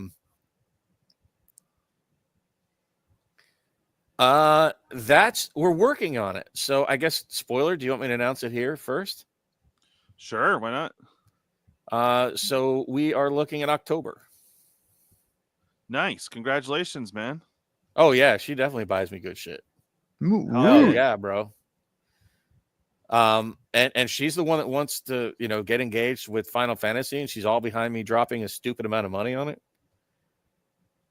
Nice, Casey, how many did you get? I so regret not ordering more than a case. You're talking about the Lord of the Rings bundles? Yeah, we were in the middle of a show, actually. No, it's a very, very, very small thing. We're going to have like 10 total people there. But thank you. But maybe some year I'll have a BobCon and, yeah, break out the seal in my basement and have a good time. But shit, what was I talking about? Oh, those bundles. Yeah, we're right in the middle of a show. We stopped our show kind of to go, hold on a minute. We ordered him on Amazon in the middle of our show. But what sucks is Pat's bundles got caught up in the flood at the post office. They had like 100-year flood where he lives, and it destroyed his bundles. Oh, and he got the refunded price. I was like, oh man! Even by the time they came in, they were already like $150 a piece, and we got them at like 48. Yeah, it was. Oh, that sucked. I felt bad for him. And I opened one, so I have 5 of the 6. But nice. I opened 5 of the 6 oil slick bundles, which I bought at like ridiculous prices too, like 40 something bucks. But I opened most of those. Oh, but Bob, I was gonna say, we have access to a flash sale. It'd be late April, early May, that will hit. We don't know pricing yet, but it will be very reasonable and it will go quick. I'm telling people to go ahead and put their name on the wish list for any of the Final Fantasy stuff, just so I can gauge and try to get my sellers to at least hold X amount of stuff for us. So I do think it will be under 600 for the collectors. I hope closer to that 450, 500. I don't know. But yeah, just put your name on a wish list. You're not committing anything, but just kind of give me an idea. But definitely we'll have that flash sale, bro. So whatever they decide to keep trickling into the market, keeping it high, you know, it will be way more reasonable than that. I mean, yeah, I'm definitely interested. But you know, hit me up on. Yeah, that's why I said a wish Discord. list. Yeah, that's why I have the wish list set up, man. It's just so we can get an idea, and we could get screwed in allocation, but we don't have any money exchanged or nothing yet. Just trying to get an idea of who out there wants stuff. I'll take a case. We may not be able to get that many, but awesome. All right, and Brandon says he'll take all 4 collectors. Oh, are you talking about the decks? Yeah, we'll find out, but it's going to be like I announce it, it'll probably be sold out the way it's going. Yeah, that sucks for Pat, man. Yeah, yeah, that was rough. But yeah, that sale, I remember that. But the point was, I'm sorry, I got way off track there. You know, just keep refreshing Amazon. Just keep it doesn't hurt you to keep it up on your browser, and just every once in a while when you're playing a video game or doing whatever, watching us, just keep refreshing that Amazon page. I've hit on a few things that way. It won't hurt to establish rapport with some of your LGSs. Most of them that I'm working with now no longer take pre-orders. Wow. Yeah. No, I guess they were told not to specifically on hot products. And I guess it just depends on the way people take pre-orders. I don't put pre-orders in where I have to put the cash out first. Right. Like, no, I'm not letting you earn my interest. But I recommend y'all don't do that either. Like even on Amazon, if you go order them now, it's no harm, no foul, right? Because you don't pay for it. Local, I think you are in the Discord. If you're not, go pop in the Discord, and I do have a section for I think it's FFCC EDH decks, but there's a little section for it. Just pop your name in there. Let me know if you want to set. Again, we don't have pricing yet, but it will go quick. We hopefully can secure what people are asking for, so we'll see. But it will be very, very reasonable. Well, here's the thing, and this would be my message to all the people, even if you think I'm a naysayer. It's not the end of the world if you miss out on something. Yeah.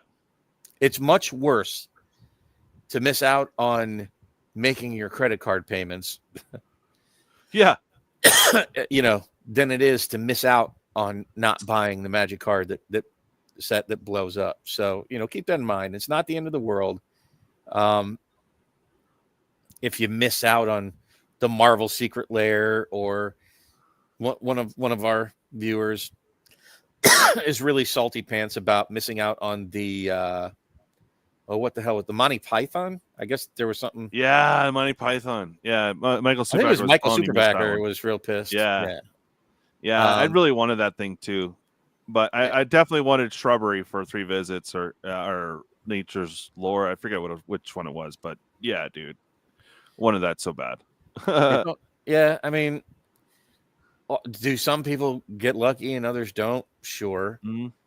But don't sweat it too much. I mean, you know, to be honest with you, the money you'd lose out on if you get a part-time job, you'll make about 10 times the profit you make on any investment, right, in Magic that you miss out on. Stop being poor.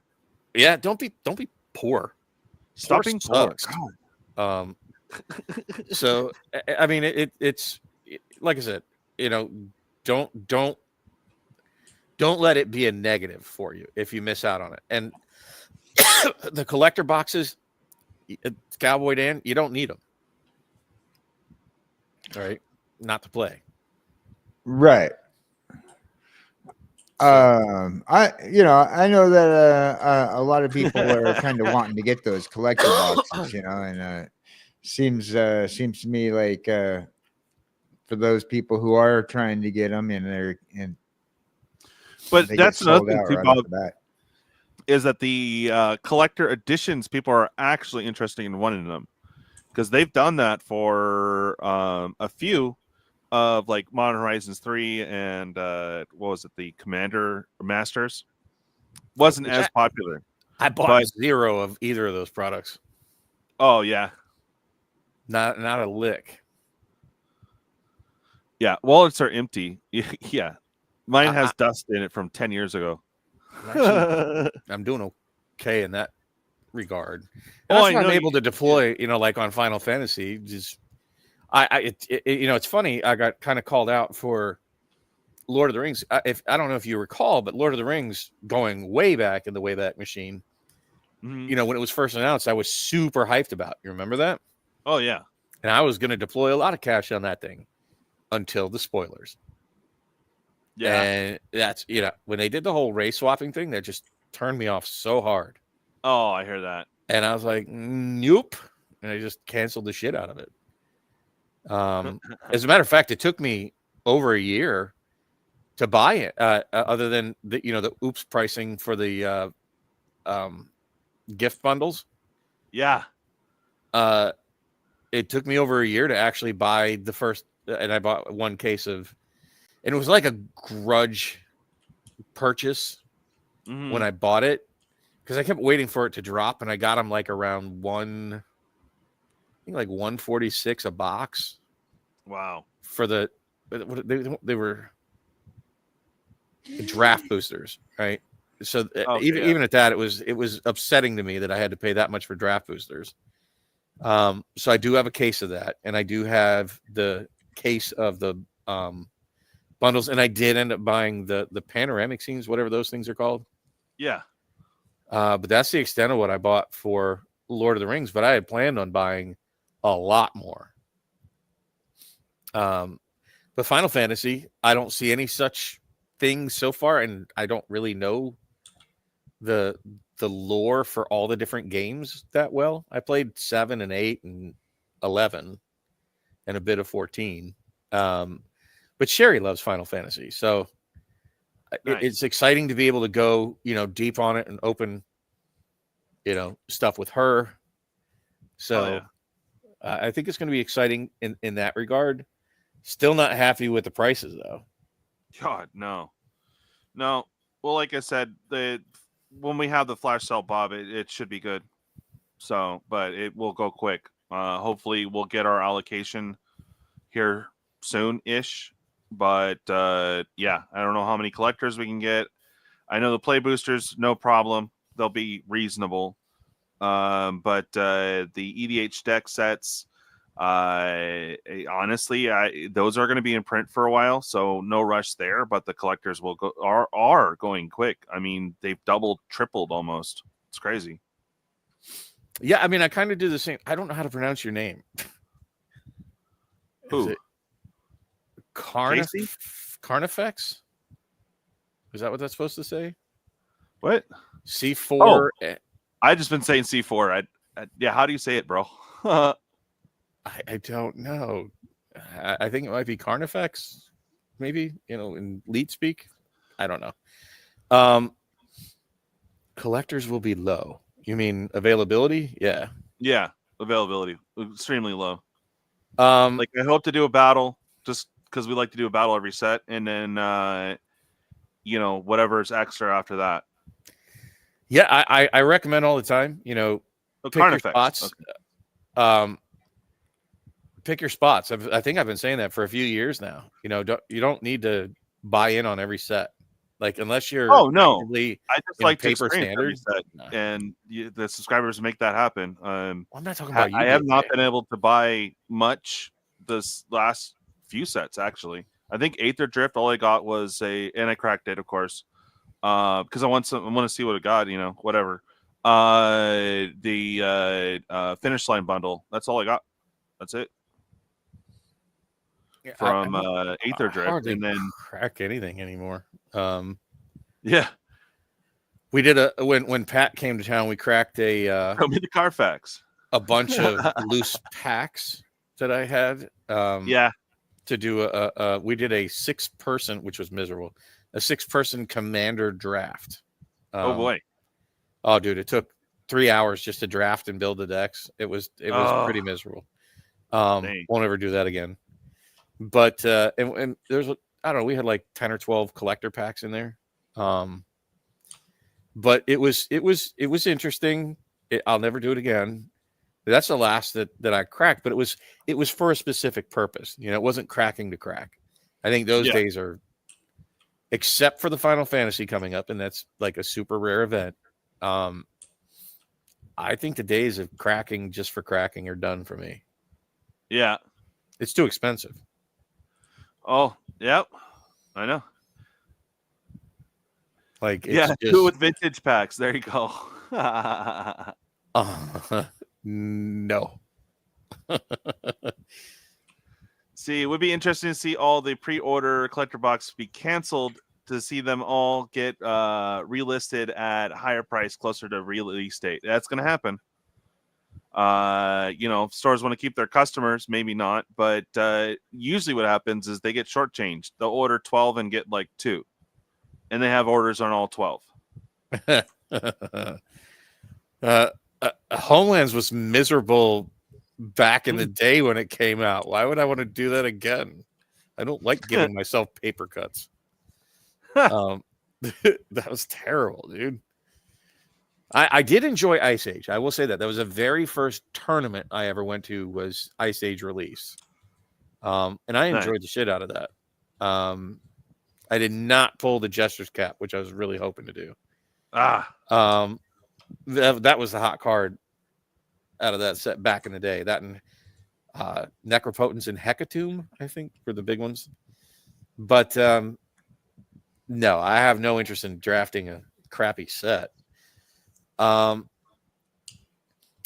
save your money up and pick your spots, you know? Yeah. To me, it's kind of like draft day, you know, like for the NFL, when I see the lineup for the next year for Magic, right? When they announce their lineups and here's what's coming. That's exciting to me. I get hyped about that. I'm not going to lie. But that's when I start picking my spots. Okay, that set interests me. That one doesn't. That's what I could skip. And I think that's very much what people are doing nowadays. Oh God, that, you know, I think that was the best draft time in all of Magic, was the Urza's block. It was certainly my favorite. Oh God, I loved it back then. All the way from all the way from Stronghold through Nemesis was just so much fun. How am I no fun? It's super fun. But no, I would love that too, but I don't got that kind of money. You kidding? That'd be crazy. I drafted the shit out of it back in the day. Even bought boxes of that stuff and cracked it. Those are the good old days, man. I would love to have that feeling again in Magic. And I would say probably the closest to that in recent memory was I still love M21 was great. And yeah, I had fun with M21. And I think that although the fast Chandra deck was super fun in M20. The kid version of Chandra, and you're spawning the 2/2 elementals, smacking face, bunch of cheap stuff. Just red deck wins shenanigans, but it was super fun. That and Modern Horizons 2. I know they overprinted the crap out of it, but it was so much fun to crack and play. Those are some really solid ones since then. I would love to see it get back to that kind of feeling again at some point, but right now it just feels kind of rapey. Yeah. I'm feeling the pinch. I don't know how people with lesser means are doing it at all. I don't know. Like I said, the last product I bought for the channel, and most of it went back out, is the Finish Line bundle. That's all I got. Oh, and the crappy $2 Piss Yellow card that I pulled for the giveaway box. Like, bruh. I heard they look better in person, but they do. They totally do. but the digital renderings and seeing them on a bad camera, you're just like, who peed on it? You. Oof, yeah, they look awful. They didn't make me go, oh yeah, like the oil slicks. Oh man. Someone mentioned something really cool, and it's just, rumor milling.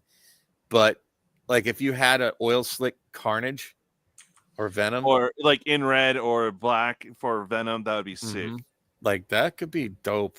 I really want to see comic book covers. That would be amazing to me. Oh yeah. I mean, they have them for Wolverine. They have a Magic card on the comic book cover. Yeah. I pulled Storm and sent it to a buddy of mine. But yeah, I think that would be dope. I love the movie poster ones, the originals, not the ones they've been making lately, but like the Beast Within. I think it was like the first time they did that with the movie poster ones. Yeah, the movie posters, but I'm talking like actual comic covers. That'd be yeah. No, I think that would be dope too. Yeah. I think, of course that would be great. I don't think we'll see it, but it would be great. Maybe a secret lair. That would be sweet. Yeah. I mean, then again, more money out of my pocket, dude. Jesus. Stop. Right. I mean, if they did the oil slick though on Venom and Carnage, man, that would be epic. Serialized oil slick. Oh, Venom. dude. Yeah, that would just be like, bruh. As long as they make the game text good and not lame, But I don't think they're going to. What I would love to see them do. All right, so here's a hot take on that too. Yeah. Change the font on the card to comic book font. Nice. You know what I'm talking about? Like just yeah. Comic book font. Yeah. What they call that, Comic Sans Serif? Yeah. Yeah, dude. That would be epic. Oh yeah. Anyways, it's getting late for this old man. It's almost been. Yeah, and a 1 to 2 hour stream turned into almost 3. Hey, it's cool though, man. Always a pleasure having you on. Thank you for joining me, Cowboy Dan. Feel free to hang out here in a minute. But yeah, guys, thanks for watching, and make sure you guys tune in late night EDH for Sunday, super late. Not just a clever moniker. Always looking for new players, and of course Thursday for MTG Roundtable. I'm looking at Monday or Tuesday to start popping down the Aether Drift shorts. Just kind of working through some stuff here, but I will do my due diligence Monday. Hopefully I can get some out by Monday, but anyway. Just be on the lookout. Late April, early May, we'll actually have some decent prices for Final Fantasy. The Dragonstorm, we should get that sale here. Gosh. Okay, I don't know, 2 weeks maybe. So we should have some good deals there too. So good times. Well, thanks again, Bob. And you guys have an awesome evening. Catch you later and bye and stuff. Bye.